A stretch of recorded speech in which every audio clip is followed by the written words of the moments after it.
ಶ್ರೀ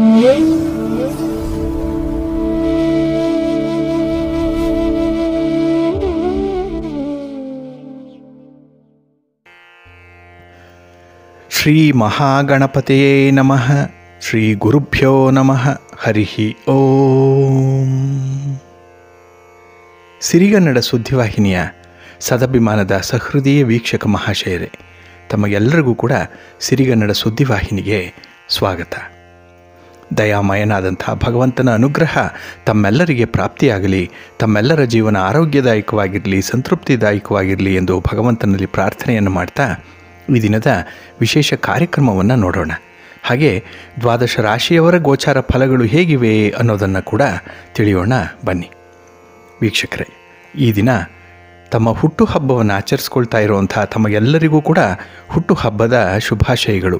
ಹಾಗೆ ಈ ದಿನಾಂಕದಂದು ವಿವಾಹವಾಗಿರುವಂಥ ದಂಪತಿಗಳಿಗೂ ಕೂಡ ವಿವಾಹ ವಾರ್ಷಿಕೋತ್ಸವದ ಶುಭಾಶಯಗಳನ್ನು ಹೇಳ್ತಾ ಭಗವಂತ ತಮಗೆಲ್ಲರಿಗೂ ಕೂಡ ಸಕಲ ಸನ್ಮಂಗಳಗಳನ್ನು ಕರುಣಿಸಲಿ ಅಂತ ಹೇಳಿ ಸಿರಿಗನ್ನಡ ಸುದ್ದಿವಾಹಿನಿಯ ಪರವಾಗಿ ಪ್ರಾರ್ಥಿಸುತ್ತೇನೆ. ಪ್ರೀತಿಯ ವೀಕ್ಷಕ ಬಂಧುಗಳೇ, ಈ ದಿನ 2025 ಫೆಬ್ರವರಿ ತಿಂಗಳ 9ನೇ ತಾರೀಕು ಆದಿತ್ಯವಾಸರ ಅಂದರೆ ಭಾನುವಾರ. ಈ ಭಾನುವಾರದ ನಿತ್ಯ ಪಂಚಾಂಗ ಫಲ ಹೇಗಿದೆ ನೋಡೋಣ ಬನ್ನಿ. ಶ್ರೀ ಕ್ರೋಧಿ ನಾಮ ಸಂವತ್ಸರೆ, ಉತ್ತರಾಯಣೆ, ಶಿಶಿರ ಋತು, ಮಾಘ ಮಾಸ, ಶುಕ್ಲ ಪಕ್ಷದ ದ್ವಾದಶಿಯ ತಿಥಿ ಈ ದಿನ ಇದೆ. ಇದು ಈ ದಿನ ರಾತ್ರಿ 7:59 ಇರಲಿದೆ. ನಂತರ ತ್ರಯೋದಶಿ ತಿಥಿ ಆರಂಭ ಆಗುತ್ತೆ. ಈ ದಿನದ ನಕ್ಷತ್ರ ಆರ್ದ್ರ ನಕ್ಷತ್ರ. ಇದು ಈ ದಿನ ಸಂಜೆ 6:43 ಇರಲಿದೆ. ನಂತರ ಪುನರ್ವಸು ನಕ್ಷತ್ರ ಆರಂಭ ಆಗುತ್ತೆ. ಈ ದಿನದ ಕರ್ಣ ಪೂರ್ವಕರ್ಣ ಭವ. ಇದು ಈ ದಿನ ಬೆಳಿಗ್ಗೆ 7:50 ಇರಲಿದೆ. ನಂತರ ಉತ್ತರ ಕರ್ಣ ಬಾಳವ ಆರಂಭ ಆಗುತ್ತೆ. ಈ ದಿನದ ಯೋಗ ವಿಷ್ಕಂಭ ಯೋಗ. ಇದು ಈ ದಿನ ಮಧ್ಯಾಹ್ನ 12:06 ಇರಲಿದೆ. ನಂತರ ಪ್ರೀತಿ ಯೋಗ ಆರಂಭ ಆಗುತ್ತೆ. ಈ ದಿನ ದಿಕ್ಷೂಲೆ ಇರುವಂಥದ್ದು ಪಶ್ಚಿಮ ದಿಕ್ಕಿಗೆ. ಇನ್ನು ಈ ದಿನ ಸೂರ್ಯ ಇರುವಂಥ ರಾಶಿ ಮಕರ, ಚಂದ್ರ ಇರುವಂಥ ರಾಶಿ ಮಿಥುನ. ಹಾಗೆ ಈ ದಿನ ರಾಹುಕಾಲ ಇರುವಂಥ ಸಮಯ ಈ ದಿನ ಸಂಜೆ 5:01 ಸಂಜೆ 6:28 ಗುಳಿಕ ಕಾಲ ಈ ದಿನ ಅಪರಾಹ್ನ 3:33 ಸಂಜೆ 5:01 ಹಾಗೆ ಯಮಗಂಡ ಕಾಲ ಈ ದಿನ ಮಧ್ಯಾಹ್ನ 12:37 ಮಧ್ಯಾಹ್ನ 2:05 ಇರಲಿದೆ. ಇನ್ನು ಈ ದಿನ ದುಷ್ಟ ಮುಹೂರ್ತ ಇರುವಂಥ ಸಮಯ ಈ ದಿನ ಸಂಜೆ 4:38 ಸಂಜೆ 5:22 ದುಷ್ಟ ಮುಹೂರ್ತದ ಸಮಯ. ಹಾಗಾಗಿ ಈ ಸಮಯದಲ್ಲಿ ಯಾವುದೇ ಪ್ರಯಾಣವನ್ನಾಗಲಿ ಯಾವುದೇ ಶುಭ ಕಾರ್ಯಗಳನ್ನಾಗಲಿ ಆರಂಭ ಮಾಡಬೇಡಿ. ಏಕೆಂದರೆ ನೀವು ಯಾವುದೇ ಕೆಲಸ ಕಾರ್ಯಗಳನ್ನು ಚಟುವಟಿಕೆಗಳನ್ನು ಈ ದುಷ್ಟ ಮುಹೂರ್ತ ಇರುವಂಥ ಸಮಯದಲ್ಲಿ ಆರಂಭ ಮಾಡಿದರೆ ಅದರಿಂದ ಬರುವಂಥ ಫಲಿತಾಂಶಗಳು ಅಷ್ಟೊಂದು ಅನುಕೂಲಕರವಾಗಿ ಇರೋದಿಲ್ಲ. ಆದ್ದರಿಂದಲೇ ಈ ದುಷ್ಟ ಮುಹೂರ್ತವನ್ನು ಅವಾಯ್ಡ್ ಮಾಡುವಂಥದ್ದು ತುಂಬ ಉತ್ತಮ. ಇನ್ನು ಈ ದಿನ ಅಭಿಜಿತ್ ಮುಹೂರ್ತ ಇರುವಂಥ ಸಮಯ ಈ ದಿನ ಮಧ್ಯಾಹ್ನ 12:13 ಮಧ್ಯಾಹ್ನ 12:57 ಅಭಿಜಿತ್ ಮುಹೂರ್ತ ಇರುವಂಥ ಸಮಯ. ಇನ್ನು ಈ ದಿನ ವಿಶೇಷವಾಗಿ ಅಮೃತ ಕಾಲ ಇರುವಂಥ ಸಮಯ ಅಂತ ಹೇಳಿದ್ರೆ ಈ ದಿನ ಬೆಳಿಗ್ಗೆ 7:58 ಬೆಳಿಗ್ಗೆ 9:33 ಅಮೃತ ಕಾಲದ ಸಮಯ.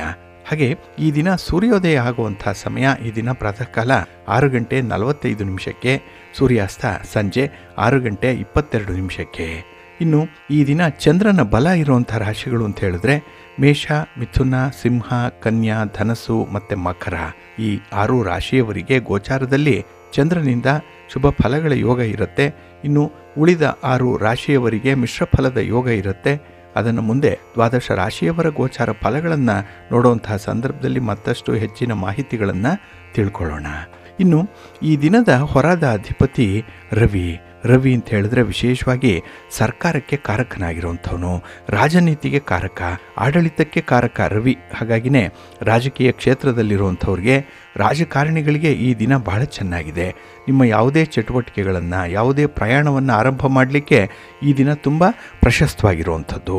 ಇನ್ನು ರಾಜಕಾರಣಿಗಳಿಂದ ನಿಮಗೆ ಯಾವುದೇ ರೀತಿಯ ಸಹಾಯ ಸಹಕಾರಗಳು ಬೇಕು ಅಂದರೂ ಕೂಡ ಅವರನ್ನು ಭೇಟಿ ಮಾಡುವಂಥ ವಿಚಾರ, ಗಣ್ಯರನ್ನು ಭೇಟಿ ಮಾಡುವಂಥದ್ದು, ನಿಮ್ಮ ಹಿರಿಯರನ್ನು ಭೇಟಿ ಮಾಡುವಂಥದ್ದು ಎಲ್ಲವನ್ನು ಕೂಡ ಈ ದಿನ ನೀವು ಆರಂಭ ಮಾಡಬಹುದು. ಒಳ್ಳೆಯ ಫಲಿತಾಂಶ ಸಿಕ್ಕತ್ತೆ. ಹಾಗೆ ಸರ್ಕಾರದ ಮಟ್ಟದಲ್ಲಿ ಆಗುವಂತಹ ಕೆಲಸ ಕಾರ್ಯಗಳು ಕೂಡ ತುಂಬ ಶುಭಕರವಾಗಿ ನಡೆಯುತ್ತೆ. ಇನ್ನು ಈ ರವಿಯನ್ನು ಪಿತೃಕಾರಕ ಅಂತ ಹೇಳಿ ಕರೀತಾರೆ. ಪುತ್ರಕಾರಕ ಅಂತ ಹೇಳಿ ಕರೆಯುವಂಥದ್ದು ಇದೆ. ಹಾಗಾಗಿ ಈ ದಿನ ತಂದೆ ಮಕ್ಕಳ ಬಾಂಧವ್ಯ ಬಹಳ ಚೆನ್ನಾಗಿರುತ್ತೆ.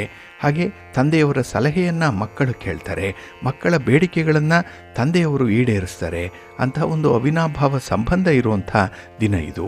ಒಟ್ಟಾರೆ ಈ ದಿನ ನಿಮ್ಮ ಯಶಸ್ಸು, ನಿಮ್ಮ ಕೀರ್ತಿ, ನಿಮ್ಮ ಕೆಲಸ ಕಾರ್ಯಗಳಿಂದ, ನಿಮ್ಮ ಒಂದು ಇನ್ವಾಲ್ವ್ಮೆಂಟಿಂದ, ಡೆಡಿಕೇಷನ್ನಿಂದ ನಿಮಗೆ ಪ್ರಾಪ್ತಿಯಾಗುವಂಥದ್ದು ಕೂಡ ಇದೆ. ಹಾಗೆ ನೀವು ಯಾವುದೇ ಕೆಲಸ ಕಾರ್ಯಗಳನ್ನು ಕೂಡ ಈ ದಿನ ಇರುವಂಥ ಗುರುಹೋರಾದಲ್ಲಿ ಆರಂಭ ಮಾಡ್ಬೋದು. ಇದು ಅತ್ಯುತ್ತಮವಾದ ಫಲಗಳನ್ನು ತಂದುಕೊಡುತ್ತೆ.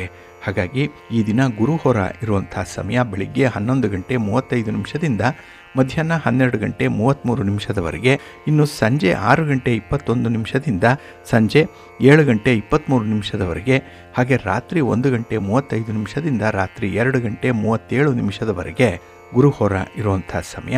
ಇದನ್ನು ನೀವು ಅನುಸರಣೆ ಮಾಡ್ಬೋದು, ಒಳ್ಳೆಯದಾಗತ್ತೆ. ಹಾಗೆ ಬಂಧುಗಳೇ, ಈ ದಿನ ಇರುವಂಥ ಶನಿ ಹೋರವನ್ನು ಸ್ವಲ್ಪ ಅವಾಯ್ಡ್ ಮಾಡಬೇಕು. ಏಕೆಂದರೆ ಇದು ತುಂಬ ಅನ್ಫೇವರಬಲ್ ಆಗಿರುವಂಥದ್ದು. ಇಲ್ಲಿಯವರೆಗೂ ನಿಮ್ಮ ಕೆಲಸ ಕಾರ್ಯಗಳು ತುಂಬ ನಿಧಾನವಾಗಿ ನಡೀತಾ ಇದೆ, ಕೆಲಸಗಳು ಮುಂದೆನೇ ಸಾಗಲ್ಲ. ಅದರಲ್ಲೂ ರಾಜಕಾರಣಿಗಳಿಗೆ ಈ ದಿನ ಇರುವಂಥ ಶನಿ ಹೋರ ಅಷ್ಟೊಂದು ಮಹತ್ವವನ್ನು ತರಲ್ಲ. ಹಾಗಾಗಿ ನಿಮ್ಮ ಪ್ರಯಾಣವನ್ನಾಗಲಿ, ನಿಮ್ಮ ಹಣಕಾಸಿನ ವಿಚಾರದಲ್ಲಿ ತೆಗೆದುಕೊಳ್ಳುವಂಥ ತೀರ್ಮಾನದಲ್ಲಾಗಲಿ ದುಡುಕಬೇಡಿ. ಹಾಗೆ ಈ ದಿನ ಕಬ್ಬಿಣ ಮತ್ತು ಕಲ್ಲಿನ ವ್ಯಾಪಾರಿಗಳಿಗೂ ಕೂಡ ಅಷ್ಟೊಂದು ಅನುಕೂಲಕರವಾಗಿರುವಂಥ ಫಲಿತಾಂಶಗಳಿಲ್ಲ. ಹಾಗಾಗಿನೇ ನೀವು ಹಿರಿಯರನ್ನು ಭೇಟಿ ಮಾಡುವಂಥದ್ದು, ಗಣ್ಯರನ್ನು ಭೇಟಿ ಮಾಡುವಂಥದ್ದು, ಅಥವಾ ಯಾವುದೇ ನಿಮ್ಮ ಹಿರಿಯ ಅಧಿಕಾರಿಗಳ ಜೊತೆ ಒಂದು ಮಾತುಕತೆ, ಚರ್ಚೆ ಇತ್ಯಾದಿಗಳಿದ್ರೂ ಕೂಡ ಅದನ್ನು ಆದಷ್ಟು ಅವಾಯ್ಡ್ ಮಾಡುವಂಥದ್ದು ಉತ್ತಮ. ಏಕೆಂದರೆ ಶನಿ ಹೋರಾದಲ್ಲಿ ಈ ದಿನ ನೀವು ಯಾವುದೇ ಕೆಲಸ ಕಾರ್ಯಗಳನ್ನು ಆರಂಭ ಮಾಡಿದ್ರೂ ಕೂಡ ಅದು ಮಿಶ್ರ ಫಲವನ್ನು ತರುತ್ತೆ. ಮನಸ್ಸಿಗೆ ಅಷ್ಟೊಂದು ಸಮಾಧಾನ ಅನ್ನುವಂಥದ್ದು ಈ ದಿನ ಇರಲ್ಲ. ಹಾಗಾಗಿನೇ ಈ ದಿನ ಶನಿ ಹೋರಾವನ್ನು ಸ್ವಲ್ಪ ಅವಾಯ್ಡ್ ಮಾಡ್ಕೊಳ್ಳಿ. ಇದು ಈ ದಿನ ಬೆಳಿಗ್ಗೆ 10 ಗಂಟೆ 37 ನಿಮಿಷದಿಂದ ಬೆಳಿಗ್ಗೆ 11 ಗಂಟೆ 35 ನಿಮಿಷದವರೆಗೆ, ಇನ್ನು ಸಂಜೆ 5 ಗಂಟೆ 23 ನಿಮಿಷದಿಂದ ಸಂಜೆ 6 ಗಂಟೆ 21 ನಿಮಿಷದವರೆಗೆ, ಹಾಗೆ ರಾತ್ರಿ 12 ಗಂಟೆ 33 ನಿಮಿಷದಿಂದ ರಾತ್ರಿ 1 ಗಂಟೆ 35 ನಿಮಿಷದವರೆಗೆ ಶನಿ ಹೋರ ಇರುವಂಥ ಸಮಯ. ಇದನ್ನು ಸ್ವಲ್ಪ ಅವಾಯ್ಡ್ ಮಾಡ್ಕೊಳ್ಳಿ, ಒಳ್ಳೆಯದಾಗತ್ತೆ. ಹಾಗಾಗಿ ಬಂಧುಗಳೇ, ನಿಮ್ಮ ಕೆಲಸ ಕಾರ್ಯಗಳನ್ನು, ನಿಮ್ಮ ಚಟುವಟಿಕೆಗಳನ್ನು ಒಳ್ಳೆಯ ಮುಹೂರ್ತದಲ್ಲಿ ಆರಂಭ ಮಾಡಿ. ಅದಕ್ಕಾಗಿಯೇ ಸಿರಿಗನ್ನಡ ಸುದ್ದಿವಾಹಿನಿ ಪ್ರತಿನಿತ್ಯ ಪ್ರಸಾರ ಮಾಡುವಂಥ ಈ ಪಂಚಾಂಗದ ವಿವರಗಳನ್ನು ಕೇಳಿಸ್ಕೊಳ್ಳಿ. ಇದರಲ್ಲಿ ನಿಮಗೆ ಬೇಕಾದಂಥ ಮಾಹಿತಿಗಳು ಸಿಕ್ಕತ್ತೆ. ಅದನ್ನು ಅನುಸರಣೆ ಮಾಡೋದ್ರಿಂದ ಖಂಡಿತ ನಿಮ್ಮ ಪ್ರಯತ್ನ ಯಶಸ್ವಿಯಾಗತ್ತೆ. ಹಾಗಾಗಿನೇ ಗುರು ಹಿರಿಯರಲ್ಲಿ ಈ ದಿನ ಭಕ್ತಿಯಿಂದ ನಡ್ಕೊಳ್ಳುವಂಥದ್ದಾಗಲಿ ಅಥವಾ ಶ್ರದ್ಧೆಯಿಂದ ಕಲಿಕೆಯಲ್ಲಿ, ಬರವಣಿಗೆಯಲ್ಲಿ ನಿಮ್ಮನ್ನು ನೀವು ತೊಡಗಿಸ್ಕೊಳ್ಳುವಂಥ ವಿಚಾರದಲ್ಲಾಗಲಿ ಅದ್ಭುತವಾದಂತಹ ಯಶಸ್ಸನ್ನು ಕಾಣುವಂಥ ಸಂದರ್ಭಗಳಿದೆ. ಪ್ರೀತಿಯ ಬಂಧುಗಳೇ, ಈ ದಿನದ ವಿಶೇಷತೆ ಅಂತ ಹೇಳಿದ್ರೆ ಈ ದಿನ ದ್ವಾದಶಿ ತಿಥಿ ಇರುವಂಥ ದಿನ.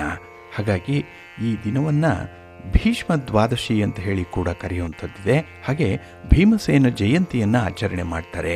ಪಾಂಡವರಲ್ಲಿ ಎರಡನೆಯವನಾದಂತಹ ಭೀಮಸೇನನ ಜಯಂತಿಯನ್ನು ಈ ದಿನ ಆಚರಣೆ ಮಾಡುವಂಥದ್ದಿದೆ. ಹಾಗಾಗಿನೇ ಬಹಳ ನಿಷ್ಠೆಯಿಂದ, ಅದರಲ್ಲೂ ಕೃಷ್ಣನ ಆಜ್ಞೆಯಂತೆ ಕೌರವರನ್ನು, ಅದರಲ್ಲೂ ವಿಶೇಷವಾಗಿ ದುರ್ಯೋಧನನನ್ನು, ದುಶ್ಯಾಸನನನ್ನು ಸದೆಬಡಿದಂತಹ ಭೀಮಸೇನನ ಜಯಂತಿಯನ್ನು ಈ ದಿನ ಆಚರಣೆ ಮಾಡುವಂಥದ್ದಿದೆ. ಇನ್ನು ಈ ದಿನ ಭೀಷ್ಮ ದ್ವಾದಶಿ ಇರುವಂಥ ದಿನ ಕೂಡ ದೀರ್ಘಾಯುಷ್ಯವನ್ನು ಕರುಣಿಸುವಂತಹ ವಿಶಿಷ್ಟ ಹಬ್ಬ. ಏಕೆ ಅಂತ ಹೇಳಿದ್ರೆ ಮಾಘ ಮಾಸದ ಶುದ್ಧ ಅಷ್ಟಮಿಯ ದಿನ ಭೀಷ್ಮಾಚಾರ್ಯರು ದೇಹತ್ಯಾಗವನ್ನು ಮಾಡಿರುವಂಥ ಒಂದು ವಿಶೇಷ ದಿನ. ಅದಾದ 5ನೇ ದಿನದ ದ್ವಾದಶಿಯಂದು ಭೀಷ್ಮ ದ್ವಾದಶಿಯನ್ನು ಆಚರಣೆ ಮಾಡುವಂಥದ್ದಿದೆ. ಇಲ್ಲಿ ದೇಹತ್ಯಾಗಕ್ಕೂ ಮೊದಲು ಭೀಷ್ಮಾಚಾರ್ಯರು ತಮಗೆಲ್ಲರಿಗೂ ಗೊತ್ತಿರೋ ಹಾಗೆ ವಿಷ್ಣು ಸಹಸ್ರನಾಮವನ್ನು ಧರ್ಮರಾಯನಿಗೆ ಉಪದೇಶ ಮಾಡಿದ್ರು ಅನ್ನುವಂಥ ಒಂದು ವಿಚಾರ ಇದೆ. ಹಾಗಾಗಿನೇ ಈ ಮಾಘ ಮಾಸದ ಶುಕ್ಲ ಪಕ್ಷದ ದ್ವಾದಶಿ ತುಂಬ ಮಹತ್ವಪೂರ್ಣವಾಗಿ ಇರುವಂಥದ್ದು. ಈ ದಿನ ಕೆಲವರು ಉಪವಾಸವನ್ನು ಆಚರಣೆ ಮಾಡುವಂಥದ್ದಿದೆ.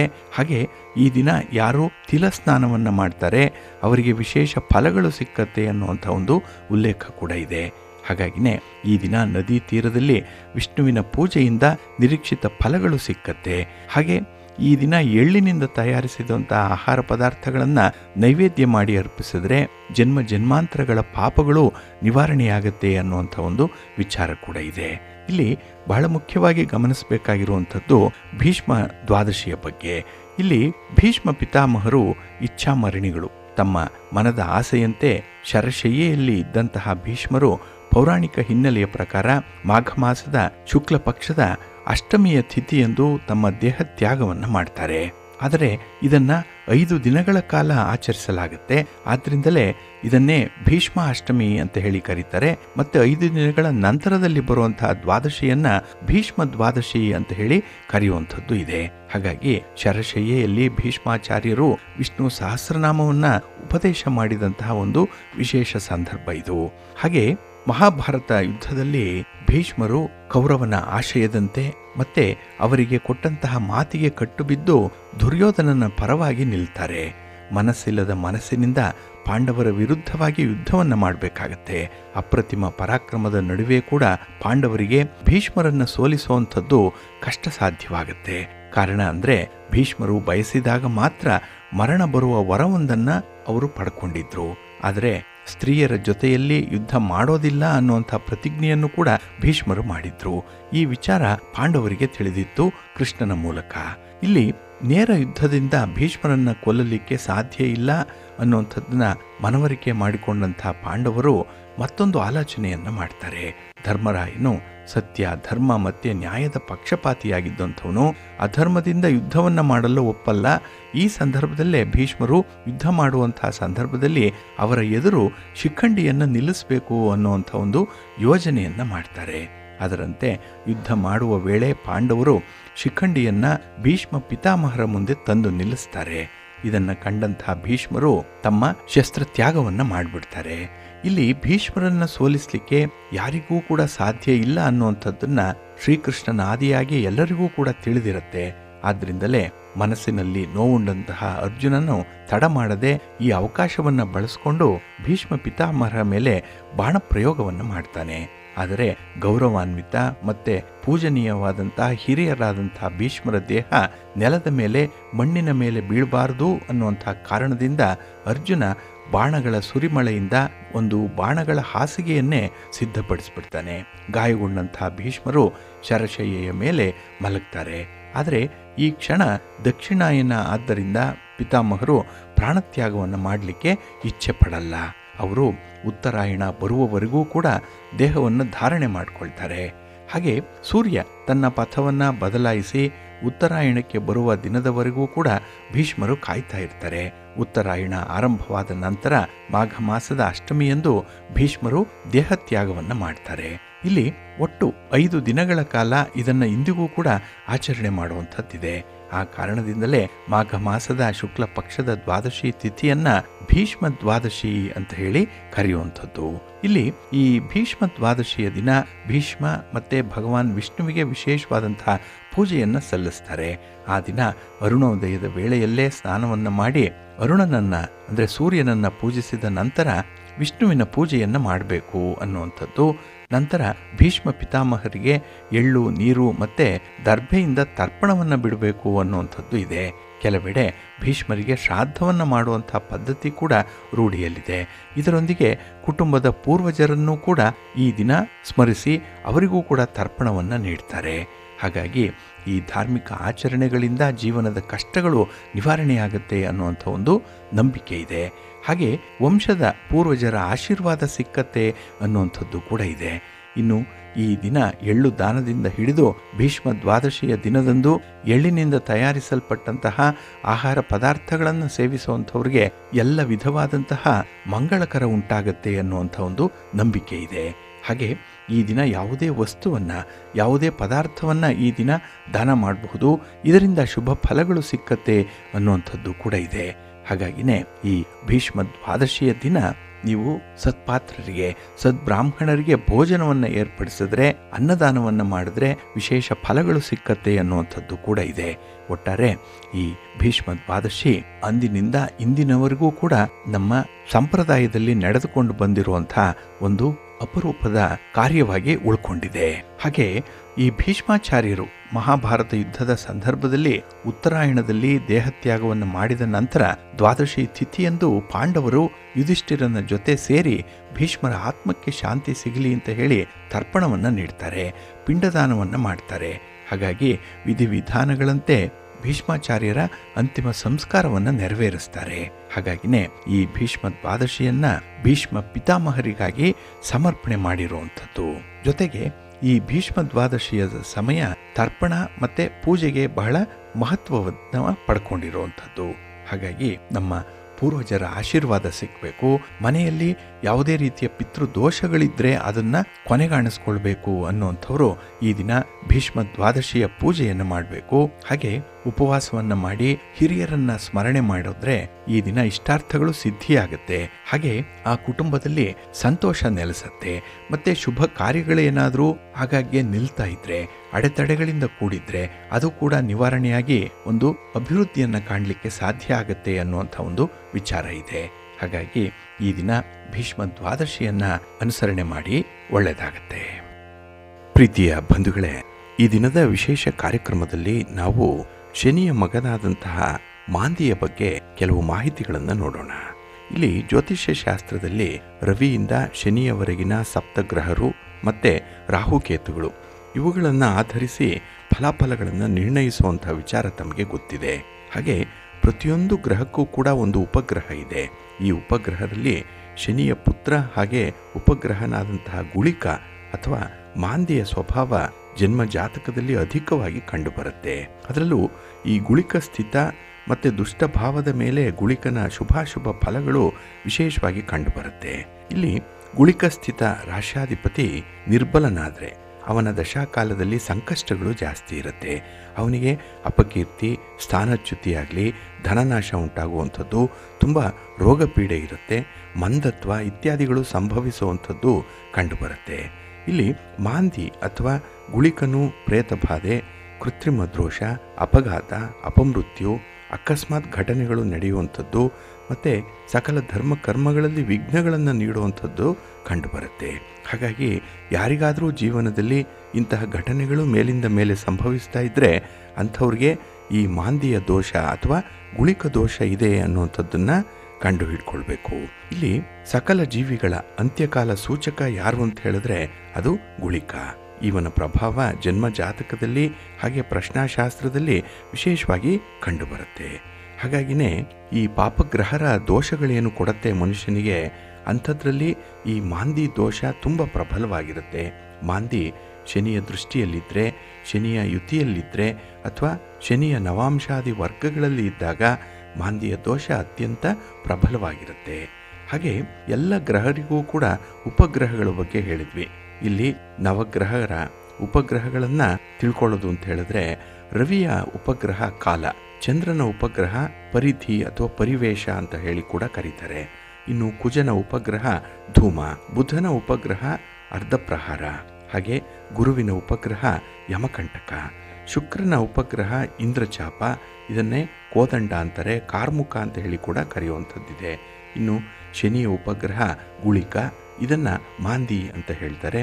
ಇನ್ನು ರಾಹುವಿನ ಉಪಗ್ರಹ ಪಾತ, ಇದನ್ನೇ ವ್ಯತಿಪಾತ ಅಂತ ಹೇಳುವಂಥದ್ದು. ಇನ್ನು ಕೇತುವಿನ ಉಪಗ್ರಹ ಉಪಕೇತು. ಹಾಗಾಗಿ ಈ 9 ಗ್ರಹರ ಉಪಗ್ರಹಗಳಲ್ಲೇ ಅಧಿಕವಾಗಿರುವಂತಹ ದೋಷಕಾರಕ ಅಂತ ಹೇಳಿದ್ರೆ ಅದು ಗುಳಿಕ ಅಥವಾ ಮಾಂದಿ. ಏಕೆಂದರೆ ಈ ಯಮಕಂಟಕ ಉಪಗ್ರಹರಲ್ಲಿ ಶುಭ ಫಲಗಳನ್ನು ನೀಡುವಂಥವನು. ಯಮಕಂಟಕ ಗುರುವಿನ ಉಪಗ್ರಹ ಇದು.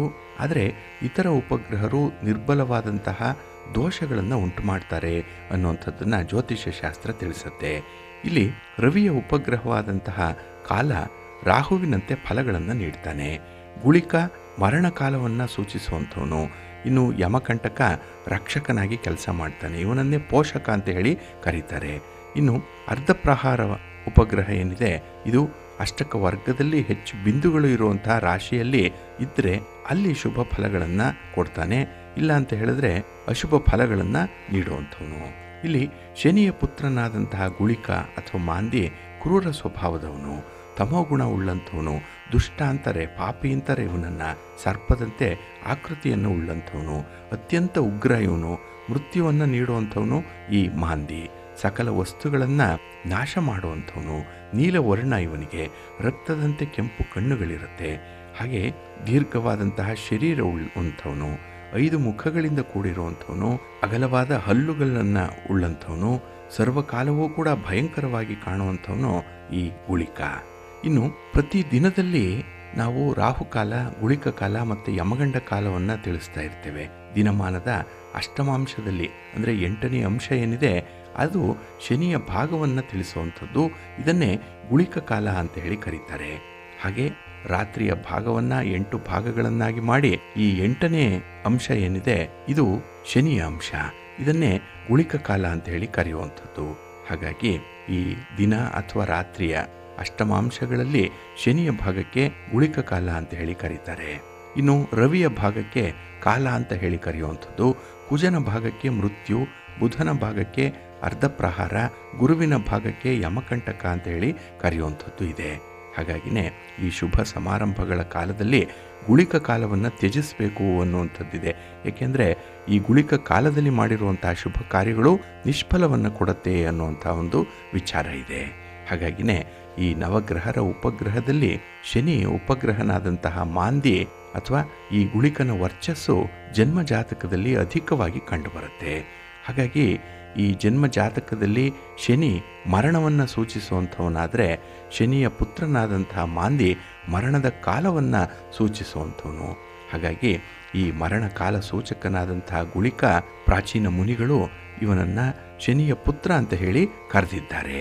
ಇವನು ದೋಷಪ್ರದನಾಗಿ ಶುಭ ಫಲ ಪ್ರಾಪ್ತಿ ಕಾಲದಲ್ಲಿ ವಿಘ್ನಗಳನ್ನು ಉಂಟು ಮಾಡುವಂಥವನು ಇವನು ಈ ಗುಳಿಕ. ಹಾಗಾಗಿನೇ ಈ ಗುಳಿಕ ತಮೋಗುಣ ಉಳ್ಳಂಥವನು, ದುಷ್ಟ ಸ್ವಭಾವದವನು ಅಂತ ಹೇಳಿ ಕರೆದಿದ್ದಾರೆ. ಹಾಗಾಗಿನೇ ಒಬ್ಬ ವ್ಯಕ್ತಿಗೆ ಅಕಾಲಿಕ ಮರಣ ಏನಾದರೂ ಸಂಭವಿಸಿದರೆ, ಅಪಮೃತ್ಯು ಏನಾದರೂ ಸಂಭವಿಸಿದರೆ, ಹಾಗೆ ಅದೃಶ್ಯ ಶಕ್ತಿಗಳ ಪ್ರಭಾವ ಏನಾದರೂ ಇದ್ದರೆ, ಪ್ರೇತ ಬಾಧೆ ಅವನನ್ನು ಕಾಡ್ತಾ ಇದ್ದರೆ ಅದು ಗುಳಿಕನ ಪ್ರಭಾವದಿಂದ ಉಂಟಾಗ್ತಾ ಇದೆ ಅನ್ನುವಂಥದ್ದನ್ನು ನಾವು ತಿಳ್ಕೊಳ್ಬೋದು. ಹಾಗಾಗಿ ಗುಳಿಕ ಲಗ್ನದಲ್ಲಿ ಏನಾದರೂ ಸ್ಥಿತನಾಗಿದ್ದರೆ ಅವರಿಗೆ ಮಾನಸಿಕ ವ್ಯಥೆಯನ್ನು ಕೊಡ್ತಾನೆ. ಇನ್ನು 2ನೇ ಮನೆಯಲ್ಲಿ ಸ್ಥಿತನಾಗಿದ್ದರೆ ಆರ್ಥಿಕ ಸಂಕಷ್ಟಗಳು ಬರುತ್ತೆ. ತೃತೀಯದಲ್ಲಿದ್ದರೆ ಭಯದ ವಾತಾವರಣ ಇರುತ್ತೆ. ಚತುರ್ಥದಲ್ಲಿದ್ದರೆ ಗೃಹ ಕಲಹಗಳು ಸಾಮಾನ್ಯವಾಗಿ ಇದ್ದೇ ಇರುತ್ತೆ. ಮನೆಯಲ್ಲಿ ಪ್ರತಿನಿತ್ಯ ಜಗಳ ಕದನಗಳು ಇರುವಂಥದ್ದು. ಇನ್ನು ಪಂಚಮದಲ್ಲಿದ್ದರೆ ಸಂತಾನ ಚಿಂತೆ ಇರುತ್ತೆ. ಮಕ್ಕಳಾಗಲಿಲ್ವಲ್ಲ ಅನ್ನುವಂಥ ಚಿಂತೆ, ಮಕ್ಕಳಾದಮೇಲೆ ಅವರು ಸರಿಯಾದ ನಡವಳಿಕೆಯನ್ನು ಹೊಂದಿಲ್ವಲ್ಲ ಅನ್ನುವಂಥ ಚಿಂತೆ ಇರುತ್ತೆ. ಇನ್ನು ಷಷ್ಠದಲ್ಲಿದ್ದರೆ ಸ್ವಜನರೊಂದಿಗೆ ವೈರತ್ವವನ್ನು ಕಟ್ಕೊಳ್ಬೇಕಾಗತ್ತೆ. ಇನ್ನು ಸಪ್ತಮದಲ್ಲಿದ್ದರೆ ಕಲಹ, ಅದರಲ್ಲೂ ಪತಿ ಪತ್ನಿಯರ ಮಧ್ಯೆ ವಿಪರೀತ ಕಲಹಗಳು, ಭಿನ್ನಾಭಿಪ್ರಾಯಗಳು ಇರುತ್ತೆ. ಇನ್ನು ಅಷ್ಟಮದಲ್ಲಿ ಏನಾದರೂ ಈ ಗುಳಿಕ ಇದ್ದರೆ ಅಪಘಾತ ಭಯ ಇರುತ್ತೆ. ನವಮದಲ್ಲಿ ಗುಳಿಕ ಇದ್ದರೆ ಭಾಗ್ಯ ಚಿಂತೆ, ಹಣ ಬರಲಿಲ್ವಲ್ಲ, ಉದ್ಯೋಗ ಸಿಕ್ಕಲಿಲ್ವಲ್ಲ ಅನ್ನುವಂಥ ಚಿಂತೆ ಇರುತ್ತೆ. ಇನ್ನು ದಶಮದಲ್ಲಿ ಏನಾದರೂ ಗುಳಿಕ ಇದ್ದರೆ ಕಾರ್ಯದಕ್ಷತೆ ಉಂಟಾಗುತ್ತೆ. ಹಾಗೆ ಲಾಭಸ್ಥಾನದಲ್ಲಿ ಏನಾದರೂ ಗುಳಿಕ ಇದ್ದರೆ ಅವರು ವೈಭವದ ಜೀವನವನ್ನು ನಡೆಸ್ತಾರೆ, ತುಂಬ ಕಂಫರ್ಟಬಲ್ ಆಗಿರ್ತಾರೆ. ಇನ್ನು ವ್ಯಯದಲ್ಲಿ ಗುಳಿಕ ಇದ್ದರೆ ಕೃಪಣತ್ವವನ್ನು ಗುಳಿಕ ನೀಡ್ತಾನೆ. ಹಾಗಾಗಿ ಅವರು ತುಂಬ ಜಿಪುಣರಾಗಿರ್ತಾರೆ. ಅವರಿಗೆ ಸ್ವಂತಕ್ಕಾಗಿ ಹಣ ಖರ್ಚು ಮಾಡಿಕೊಳ್ಳಲ್ಲ, ಅವರು ಕೂಡಿಟ್ಟ ಹಣ ಬೇರೆಯವರ ಪಾಲಾಗ್ಬಿಡುತ್ತೆ.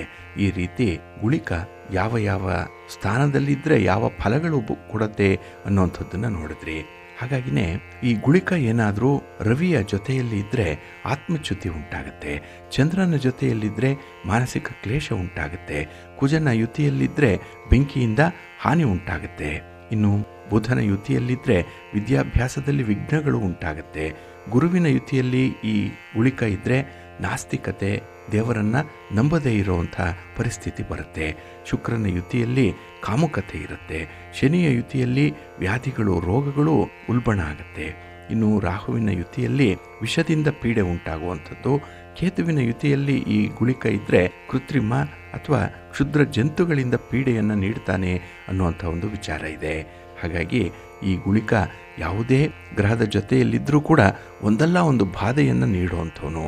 ಹಾಗಾಗಿ ಈ ಗುಳಿಕ ದೋಷ, ಮಾಂದಿ ದೋಷ ಇದ್ದರೆ ಅದಕ್ಕೆ ಪರಿಹಾರಗಳೇನು, ಯಾವ ರೀತಿಯಲ್ಲಿ ಈ ಮಾಂದಿಯನ್ನು ನಾವು ಮ್ಯಾನೇಜ್ ಮಾಡ್ಬೋದು ಅನ್ನುವಂಥ ವಿಚಾರಗಳನ್ನು ಮುಂದೆ ನೋಡೋಣ. ಆದರೂ ಕೂಡ ನಿಮ್ಮ ಜಾತಕದಲ್ಲಿ ಈ ಮಾಂದಿ ಅಥವಾ ಗುಳಿಕ ಎಲ್ಲಿದ್ದಾನೆ ಅನ್ನುವಂಥದ್ದನ್ನು ಮೊದಲು ತಿಳಿದಿಟ್ಕೊಳ್ಳಿ. ಮುಂದೆ ಹೇಳುವಂಥ ವಿಚಾರಗಳು ಅದಕ್ಕೆ ಪೂರಕವಾಗಿರುತ್ತೆ. ಹಾಗಾಗಿ ಈ ನವಗ್ರಹರನ್ನು ಸಮಾಧಾನಪಡಿಸುವಂಥದ್ದು, ಅವರಿಗಾಗಿ ನವಗ್ರಹ ಶಾಂತಿಯನ್ನು ಮಾಡಿಸುವಂಥದ್ದು ಬಹಳ ಮುಖ್ಯ. ಇದು ನಮ್ಮ ಜೀವನದಲ್ಲಿ ಒಳ್ಳೆಯದನ್ನೇ ತರುತ್ತೆ. ಪ್ರೀತಿಯ ಬಂಧುಗಳೇ, ಇನ್ನು ಮುಂದೆ 12 ರಾಶಿಯವರ ಗೋಚಾರ ಫಲಗಳು ಹೇಗಿವೆ ನೋಡೋಣ ಬನ್ನಿ. ಮೊದಲಿಗೆ ಮೇಷರಾಶಿ. ಮೇಷರಾಶಿಯವರಿಗೆ ಈ ದಿನ ತೃತೀಯದಲ್ಲಿ ಚಂದ್ರ ಇರುವಂತಹ ದಿನ, ಶುಭ ಫಲಗಳು ಸಿಕ್ಕುವಂತಹ ದಿನ. ಅದರಲ್ಲೂ ಈ ದಿನದಲ್ಲಿ ಆತ್ಮವಿಶ್ವಾಸ ಮತ್ತು ಸಂಯಮ ಎರಡೂ ಕೂಡ ಒಟ್ಟಾಗಿ ಇದೆ. ಅದರಿಂದ ಒಂದು ಕ್ಲಿಷ್ಟ ಸನ್ನಿವೇಶದಲ್ಲಿ ನಿಮ್ಮನ್ನು ಪಾರು ಮಾಡುವಂಥ ಸಾಧ್ಯತೆಗಳು ಈ ದಿನ ಇರುತ್ತೆ. ಹಾಗೆ ಆರ್ಥಿಕ ವ್ಯವಹಾರಗಳು ಬಹಳ ಚೆನ್ನಾಗಿ ನಡೆಯುತ್ತೆ. ಜೊತೆಗೆ ಅಭಿವೃದ್ಧಿ ಉಂಟಾಗುವಂಥದ್ದು ಕೂಡ ಇದೆ. ಇನ್ನು ವೃತ್ತಿಯಲ್ಲಾಗಲಿ ಉದ್ಯೋಗದಲ್ಲಾಗಲಿ ಒಂದು ಹೊಸ ಉತ್ಸಾಹ ಈ ದಿನ ನಿಮಗೆ ಇರುವಂಥದ್ದು. ಇದರಿಂದ ಮುನ್ನಡೀತೀರಿ. ಹಾಗೆ ಯಾವುದೇ ಜವಾಬ್ದಾರಿಗಳನ್ನು ಕೂಡ ಬಹಳ ಖುಷಿಯಿಂದ ನಿರ್ವಹಣೆ ಮಾಡುವಂಥದ್ದು ಇದೆ. ಇನ್ನು ಕೌಟುಂಬಿಕ ವಿಚಾರಗಳಲ್ಲಿ ನಿಮ್ಮದೇ ಆದಂತಹ ಆಲೋಚನೆಗಳನ್ನು ಹೊಂದಿರ್ತೀರಿ. ಹಾಗಾಗಿನೇ ಮನೆಯಲ್ಲಿ ಸ್ವಲ್ಪ ಭಿನ್ನಾಭಿಪ್ರಾಯಗಳು ಬರ್ಬೋದು. ಆದರೆ ನಿಮ್ಮ ಆಲೋಚನೆ ಮುಂಚೂಣಿಯಲ್ಲಿರುತ್ತೆ. ನಿಮ್ಮ ಆಲೋಚನೆಯೇ ತುಂಬ ಪ್ರಾಕ್ಟಿಕಲ್ಲಾಗಿ ಇರುವಂಥದ್ದು. ಹಾಗೆ ಈ ದಿನ ನಿಮ್ಮ ಸಹೋದರರ ನೆರವಿನಿಂದ ಕೈಗೊಂಡಂಥ ಕೆಲಸ ಕಾರ್ಯಗಳಲ್ಲಿ ತುಂಬ ಯಶಸ್ಸನ್ನು ಕಾಣುವಂಥದ್ದು ಕೂಡ ಇದೆ. ಇನ್ನು ನಿಮ್ಮ ಮಾತು, ನಿಮ್ಮ ಕಮ್ಯುನಿಕೇಷನ್ ಏನಿದೆ ಅದು ಬಹಳ ಪರಿಣಾಮಕಾರಿಯಾಗಿರುತ್ತೆ, ತುಂಬ ಎಫೆಕ್ಟಿವ್ ಆಗಿದೆ. ಅದರಿಂದಲೇ ಆ ಮಾತುಗಳು ನಿಮ್ಮ ಪಾಲುದಾರರನ್ನು ಓಲೈಸುತ್ತೆ, ಅಂದರೆ ಅವರನ್ನು ಕೂಡ ಕನ್ವಿನ್ಸ್ ಮಾಡುತ್ತೆ. ಇನ್ನು ಯಾರೇ ಆದರೂ ಕೂಡ ನಿಮ್ಮ ಬಗ್ಗೆ ಅಥವಾ ನಿಮ್ಮ ಆಲೋಚನೆಗಳ ಬಗ್ಗೆ ತಪ್ಪು ಅಭಿಪ್ರಾಯಗಳನ್ನು ಹೊಂದಿದರೆ ಅವರನ್ನು ಕೂಡ ಸರಿದಾರಿಗೆ ತರುವಂಥ ಒಂದು ಪ್ರಯತ್ನ ನಿಮ್ಮಿಂದ ಆಗುತ್ತೆ. ಒಟ್ಟಾರೆ ಈ ದಿನದಲ್ಲಿ ನಿಮ್ಮ ಮಾತುಕತೆಗಳು ತುಂಬ ಫಲಪ್ರದವಾಗಿ ನಡೆಯುತ್ತೆ. ಹಾಗೆ ಈ ದಿನ ನೀವು ಒತ್ತಡವನ್ನು ಕಡಿಮೆ ಮಾಡಿಕೊಳ್ಬೇಕು. ಅದಕ್ಕಾಗಿ ಸಾಕು ಪ್ರಾಣಿಗಳನ್ನಾಗಲಿ ಅಥವಾ ನಿಮಗೆ ಸಂತೋಷ ಕೊಡುವಂಥ ಕೆಲವೊಂದು ಸ್ಥಳಗಳಿಗಾಗಲಿ ಭೇಟಿ ನೀಡುವಂಥ ಸಾಧ್ಯತೆ ಇದೆ. ಹಾಗಾಗಿನೇ ಸಾಕು ಪ್ರಾಣಿಗಳನ್ನು ಈ ದಿನ ನೀವು ಸಂತೋಷಪಡಿಸ್ತೀರಿ. ಅದರಿಂದ ನಿಮ್ಮ ಮನಸ್ಸಿಗೆ ಸಂತೋಷ, ಇದರಿಂದ ಒತ್ತಡ ಕಡಿಮೆ ಆಗುವಂಥ ಸಾಧ್ಯತೆಗಳು ಕೂಡ ಇದೆ. ಹಾಗೆ ನಿಮ್ಮ ನಿರೀಕ್ಷೆಯಂತೆ ಕೆಲಸಗಳಲ್ಲಿ ಫಲಿತಾಂಶಗಳು ಕಂಡುಬರುತ್ತೆ. ಉತ್ತಮವಾದಂಥ ದಿನ. ನಿಮ್ಮ ಇಷ್ಟ ದೇವರನ್ನು ಆರಾಧನೆ ಮಾಡ್ತಾ ಇರಿ. ಆದಿತ್ಯ ಹೃದಯ ಸ್ತೋತ್ರವನ್ನು ಹೇಳ್ಕೊಳ್ಳಿ, ಸೂರ್ಯ ನಮಸ್ಕಾರ ಮಾಡಿಕೊಳ್ಳಿ. ಈ ದಿನ ಒಳ್ಳೆಯದಾಗುತ್ತೆ. ನಿಮ್ಮ ಅದೃಷ್ಟದ ಬಣ್ಣ ಕೆಂಪು, ಅದೃಷ್ಟದ ದಿಕ್ಕು ಪೂರ್ವ ದಿಕ್ಕು, ಅದೃಷ್ಟ ಸಂಖ್ಯೆ 1. ವೃಷಭ ರಾಶಿ. ವೃಷಭ ರಾಶಿಯವರಿಗೆ ಈ ದಿನ ಧನಸ್ಥಾನದಲ್ಲಿ ಚಂದ್ರ ಇದ್ದಾನೆ. ಹಾಗಾಗಿನೇ ಹಣಕಾಸಿನ ವಿಚಾರದಲ್ಲಿ ಈ ದಿನ ಸ್ವಲ್ಪ ಒತ್ತಡಗಳಿರುತ್ತೆ. ಹಾಗೆ ಹಣವನ್ನು ನೀವು ಯಾವ ಬಾಬ್ತಿಗೆ ಖರ್ಚು ಮಾಡಬೇಕು ಅನ್ನೋದರಲ್ಲೂ ಕೂಡ ಮನೆಯಲ್ಲಿ ಭಿನ್ನಾಭಿಪ್ರಾಯಗಳು ಉಲ್ಬಣ ಆಗುವಂಥದ್ದು ಇದೆ. ಹಾಗಾಗಿನೇ ಈ ದಿನ ಹಣಕಾಸಿನ ವಿಚಾರದಲ್ಲೇ ಸ್ವಲ್ಪ ವಿವಾದಗಳು ಉಂಟಾಗುವಂಥದ್ದು ಇದೆ. ಆದರೆ ಈ ದಿನ ನೀವು ಕಷ್ಟಪಟ್ಟರೆ, ಈ ದಿನ ನೀವು ನೋವನ್ನು ಉಂಡ್ರೆ ಮುಂದೆ ನಿಮಗೆ ಉತ್ತಮ ಫಲ ಇದೆ ಅನ್ನುವಂಥ ವಿಚಾರ ಗೊತ್ತಾಗುವಂಥದ್ದು. ಹಾಗಾಗಿನೇ ಕೈ ಕೆಸರಾದರೆ ಬಾಯಿ ಮೊಸರು ಅನ್ನುವಂಥ ಹಿರಿಯರ ಮಾತೇನಿದೆ ಅದು ಈ ದಿನ ನಿಮಗೆ ಅಕ್ಷರಶಃ ಸತ್ಯವಾಗುತ್ತೆ. ಹಾಗೆ ಈ ದಿನದಲ್ಲಿ ಗ್ರಹಗತಿಗಳು ನಿಮಗೆ ಸೂಚಿಸ್ತಾ ಇರೋದೇನು ಅಂತ ಹೇಳಿದ್ರೆ, ಸ್ವಲ್ಪ ಸಂಯಮದಿಂದ ಇರಿ, ಸ್ವಲ್ಪ ತಾಳ್ಮೆಯಿಂದ ಇರಿ, ವಿವೇಚನೆ ವಿವೇಕ ಅನ್ನುವಂಥದ್ದನ್ನು ನಿಮ್ಮ ಕೈಯಲ್ಲೇ ಇಟ್ಕೊಳ್ಳಿ ಅನ್ನುವಂಥದ್ದು. ಹಾಗೆ ಹೊಸದಾಗಿ ಪರಿಚಯ ಆದವರ ಜೊತೆಯಲ್ಲಿ ಸ್ವಲ್ಪ ಜಾಗ್ರತೆಯಿಂದ ಇರಬೇಕಾಗತ್ತೆ. ಹಣಕಾಸಿನ ವ್ಯವಹಾರಗಳಲ್ಲಿ ಅವರೊಂದಿಗೆ ಮಾಡುವಂಥ ಯಾವುದೇ ಚಟುವಟಿಕೆಗಳಿದ್ದರೂ ಕೂಡ ಸ್ವಲ್ಪ ಎಚ್ಚರಿಕೆ ಇರಲಿ. ಇನ್ನು ಹೊಸ ಯೋಜನೆಗಳಲ್ಲಿ ನಿಮ್ಮನ್ನು ನೀವು ತೊಡಗಿಸ್ಕೊಳ್ಬೇಕು. ಆ ಸಂದರ್ಭದಲ್ಲಿ ಕುಟುಂಬಸ್ಥರ ಸಹಮತಿಯನ್ನು ಪಡ್ಕೊಳ್ಳಿ. ಅವರ ಜೊತೆಯಲ್ಲಿ ಈ ದಿನ ಮಾತಾಡಿ, ಚರ್ಚೆ ಮಾಡಿ, ಯಾವುದೇ ಒಂದು ಸಲಹೆ ಮಾರ್ಗದರ್ಶನ ಬಂದರೆ ಅದನ್ನು ಪಡ್ಕೊಂಡು ಅನುಸರಣೆ ಮಾಡುವಂಥದ್ದು ತುಂಬ ಸೂಕ್ತ. ಹಾಗೆ ಈ ದಿನ ಯಾವುದೇ ಪರಿಸ್ಥಿತಿ ಬಂದರೂ ಕೂಡ ಸಕಾರಾತ್ಮಕವಾಗಿ ಎದುರಿಸಬೇಕು. ಜಯ ನಿಮ್ಮದಾಗುತ್ತೆ. ಅದರಿಂದಲೇ ಆತ್ಮವಿಶ್ವಾಸದಿಂದ ಮುಂದುವರಿಯುವಂಥದ್ದು ತುಂಬ ಉತ್ತಮ. ಇನ್ನು ಈ ದಿನದಲ್ಲಿ ಸಣ್ಣ ಪುಟ್ಟ ವಿಚಾರಗಳಿಗೂ ಕೂಡ ಅಸಮಾಧಾನ ಉಂಟಾಗುವಂಥದ್ದು ಇದೆ. ಇನ್ನು ಯಾರೇ ನಿಮ್ಮ ವಿರುದ್ಧವಾಗಿ ಮಾತಾಡಲಿ, ವಿರುದ್ಧವಾದ ನಡವಳಿಕೆಯನ್ನು ಹೊಂದಿದ್ರೂ ಕೂಡ ಅಲ್ಲಿ ಮಾತಿನ ಚಕಮಕಿ ಆಗುತ್ತೆ, ಅಲ್ಲಿಂದ ವಿವಾದಗಳು ಉದ್ಭವ ಆಗಿಬಿಡುತ್ತೆ. ಸ್ವಲ್ಪ ಜಾಗ್ರತೆ. ಇನ್ನು ಸಮಯಕ್ಕೆ ಸರಿಯಾಗಿ ಕೆಲಸಗಳು ಪೂರ್ಣ ಆಗಲ್ಲ, ಇದು ಕೂಡ ನಿಮಗೆ ಹತಾಶೆಯನ್ನು ತರುತ್ತೆ. ಎಲ್ಲ ಒಂದು ಕಡೆ ಡಿಪ್ರೆಷನ್ ಬರುವಂಥದ್ದು ಕೂಡ ಇರುತ್ತೆ ಈ ದಿನ. ಆದ್ದರಿಂದಲೇ ಎಲ್ಲರ ಜೊತೆ ನಗುನಗ್ತಾ ಇರಿ. ಹಾಗೆ ಈ ಸಮಾರಂಭ ಇತ್ಯಾದಿಗಳೇನಾದರೂ ಇದ್ದರೆ ಅದರಲ್ಲಿ ಎಲ್ಲರ ಜೊತೆಯಲ್ಲಿ ಭಾಗವಹಿಸ್ತಾ ಇರಿ. ಒಂಟಿಯಾಗಿ ಇರಬೇಡಿ. ಈ ದಿನ ಭಗವಂತನ ಆರಾಧನೆಯನ್ನಾದರೂ ಮಾಡ್ತಾ ಇರಿ. ಹಾಗೆ ನಿಮ್ಮ ಮನೆ ದೇವರನ್ನು ಸ್ಮರಣೆ ಮಾಡಿಕೊಳ್ಳಿ. ಲಕ್ಷ್ಮೀ ವೆಂಕಟೇಶ್ವರ ಸ್ವಾಮಿಯ ಆರಾಧನೆ ಮಾಡಿ, ದರ್ಶನ ಮಾಡಿ, ಒಳ್ಳೆಯದಾಗುತ್ತೆ. ನಿಮ್ಮ ಅದೃಷ್ಟದ ಬಣ್ಣ ಗುಲಾಬಿ, ಅದೃಷ್ಟದ ದಿಕ್ಕು ಪೂರ್ವ ದಿಕ್ಕು, ಅದೃಷ್ಟ ಸಂಖ್ಯೆ 2. ಮಿಥುನ ರಾಶಿ. ಮಿಥುನ ರಾಶಿಯವರಿಗೆ ಈ ದಿನ ಬಾಹ್ಯವಾದ ನೆರವು ಸಿಕ್ಕುವಂಥ ದಿನ. ನಿಮ್ಮ ಬಂಧುಗಳೋ ಸ್ನೇಹಿತರೋ ನಿಮ್ಮ ಕೆಲಸ ಕಾರ್ಯಗಳಿಗೆ ಪೂರಕವಾಗಿ ನಿಲ್ತಾರೆ. ಹಾಗಾಗಿನೇ ನಿಮ್ಮ ಒಂದು ಪ್ರಯತ್ನಕ್ಕೆ ಸೂಕ್ತವಾದಂಥ ಫಲ ಸಿಕ್ಕತ್ತೆ. ಜೊತೆಗೆ ನಿಮ್ಮ ಪ್ರತಿಭೆಗೂ ಕೂಡ ನಿಮ್ಮ ಟ್ಯಾಲೆಂಟ್ಗೂ ಕೂಡ ಸೂಕ್ತವಾದ ಸ್ಥಾನಮಾನ ಈ ದಿನ ಸಿಕ್ಕುವಂಥದ್ದು ಇದೆ. ಇನ್ನು ವ್ಯಾಪಾರ ವ್ಯವಹಾರ ನಡೆಸುವಂಥವ್ರಿಗೆ ಹೊಸ ಹೂಡಿಕೆಗಳು ಬರುವಂಥದ್ದು ಇದೆ. ಹಾಗೆ ಈ ವ್ಯವಹಾರಗಳಲ್ಲಿ ನೋಡಿ ಇದ್ದಕ್ಕಿದ್ದ ಹಾಗೆಯೇ ನಿಮಗೆ ಒಂದು ಬೆಳವಣಿಗೆ ಇದೆ, ಒಂದು ಲಾಭ ಇದೆ, ಯಶಸ್ಸು ಸಿಕ್ಕತ್ತೆ. ಹಾಗೆ ಈ ದಿನ ನಿಮ್ಮ ಬಾಲ್ಯದ ಗೆಳೆಯರ ಜೊತೆಯಲ್ಲಿ ಮನೆಯಲ್ಲಿ ಸಂಭ್ರಮದಿಂದ ಕಳೆಯುವಂಥದ್ದು. ಹಾಗಾಗಿನೇ ಸಂತೋಷ ಈ ದಿನ ಬಹಳ ವಿಶೇಷವಾಗಿ ನಿಮಗೆ ಒಲಿದು ಬರುತ್ತೆ. ಇನ್ನು ದೂರದ ಪ್ರಯಾಣ ಮಾಡುವಂಥವ್ರಿಗೂ ಕೂಡ ಈ ದಿನ ತುಂಬ ಲಾಭದಾಯಕವಾಗಿರುತ್ತೆ. ಹಾಗೆ ಈ ಹಣದ ವ್ಯವಹಾರದಲ್ಲಿ ಈಗಾಗಲೇ ನೀವು ಕಷ್ಟವನ್ನು ಅನುಭವಿಸಿದ್ದೀರಿ, ಮೋಸಕ್ಕೆ ಬಲಿಯಾಗಿದ್ದೀರಿ. ಹಾಗೆ ಈ ದಿನದಲ್ಲಿ ನಿಮ್ಮ ಹಿತಶತ್ರುಗಳೇನಾದರೂ ಹಣದ ವಿಚಾರವಾಗಿ ಯಾವುದೇ ಸಹಾಯ ಬೇಕು ಅಂತ ಹೇಳಿ ಬಂದರೆ ಅದನ್ನು ಒಂದಲ್ಲ 2 ಸಲ ಆಲೋಚನೆ ಮಾಡಿ ನಿಮ್ಮ ಸ್ಥಿತಿಗತಿಗಳನ್ನು ನೋಡಿಕೊಂಡು ಅವರಿಗೆ ಭರವಸೆಯ ಮಾತುಗಳನ್ನು ಹೇಳಬೇಕಾಗತ್ತೆ. ಇನ್ನು ಈ ದಿನದ ವ್ಯವಹಾರಗಳಲ್ಲಿ ಪ್ರೀತಿ ಪ್ರೇಮದ ವ್ಯವಹಾರಗಳಲ್ಲಿ ವಿಶೇಷವಾಗಿ ಸ್ವಲ್ಪ ಸ್ಪರ್ಧೆ ಇರುತ್ತೆ. ಹಾಗಾಗಿ ನಿಮ್ಮ ಸಂಗಾತಿ ಪ್ರೀತಿ ಪಾತ್ರರು ಮತ್ತು ನಿಮ್ಮ ನಡುವಿನ ಈ ವಿದ್ಯಮಾನಗಳೇನಿದೆ ಇದರಲ್ಲಿ ಕೆಲವೊಂದು ಪೈಪೋಟಿಗಳನ್ನು ಎದುರಿಸಬೇಕಾಗತ್ತೆ. ಸ್ವಲ್ಪ ಜಾಗ್ರತೆ, ತುಂಬ ಚೆನ್ನಾಗಿ ಮ್ಯಾನೇಜ್ ಮಾಡಬೇಕಾಗತ್ತೆ. ಹಾಗೆ ಯಾವುದೇ ಪ್ರತಿಫಲ ಬಂದರೂ ಕೂಡ ಅದರಿಂದ ಮೈ ಮರಿಬೇಡಿ. ಏಕೆಂದರೆ ತುಂಬ ಪ್ರಾಕ್ಟಿಕಲ್ಲಾಗಿ ತುಂಬ ಅಲರ್ಟಾಗಿ ಇರಬೇಕಾದಂತಹ ಸಂದರ್ಭ ಇದೆ. ನಿಮ್ಮ ಮನೆ ದೇವರನ್ನು ಸ್ಮರಣೆ ಮಾಡಿಕೊಳ್ಳಿ. ಹಾಗೆ ಭಕ್ತಿಯಿಂದ ಈ ದಿನ ಗಣಪತಿಯನ್ನು ಆರಾಧನೆ ಮಾಡಿ ಗಣಪತಿಯ ಸ್ತೋತ್ರ ಹೇಳ್ಕೊಳ್ಳಿ, ಒಳ್ಳೆಯದಾಗತ್ತೆ. ನಿಮ್ಮ ಅದೃಷ್ಟದ ಬಣ್ಣ ಬಿಳುಪು, ಅದೃಷ್ಟದ ದಿಕ್ಕು ಈಶಾನ್ಯ ದಿಕ್ಕು, ಅದೃಷ್ಟ ಸಂಖ್ಯೆ 1. ಕರ್ಕಾಟಕ ರಾಶಿ.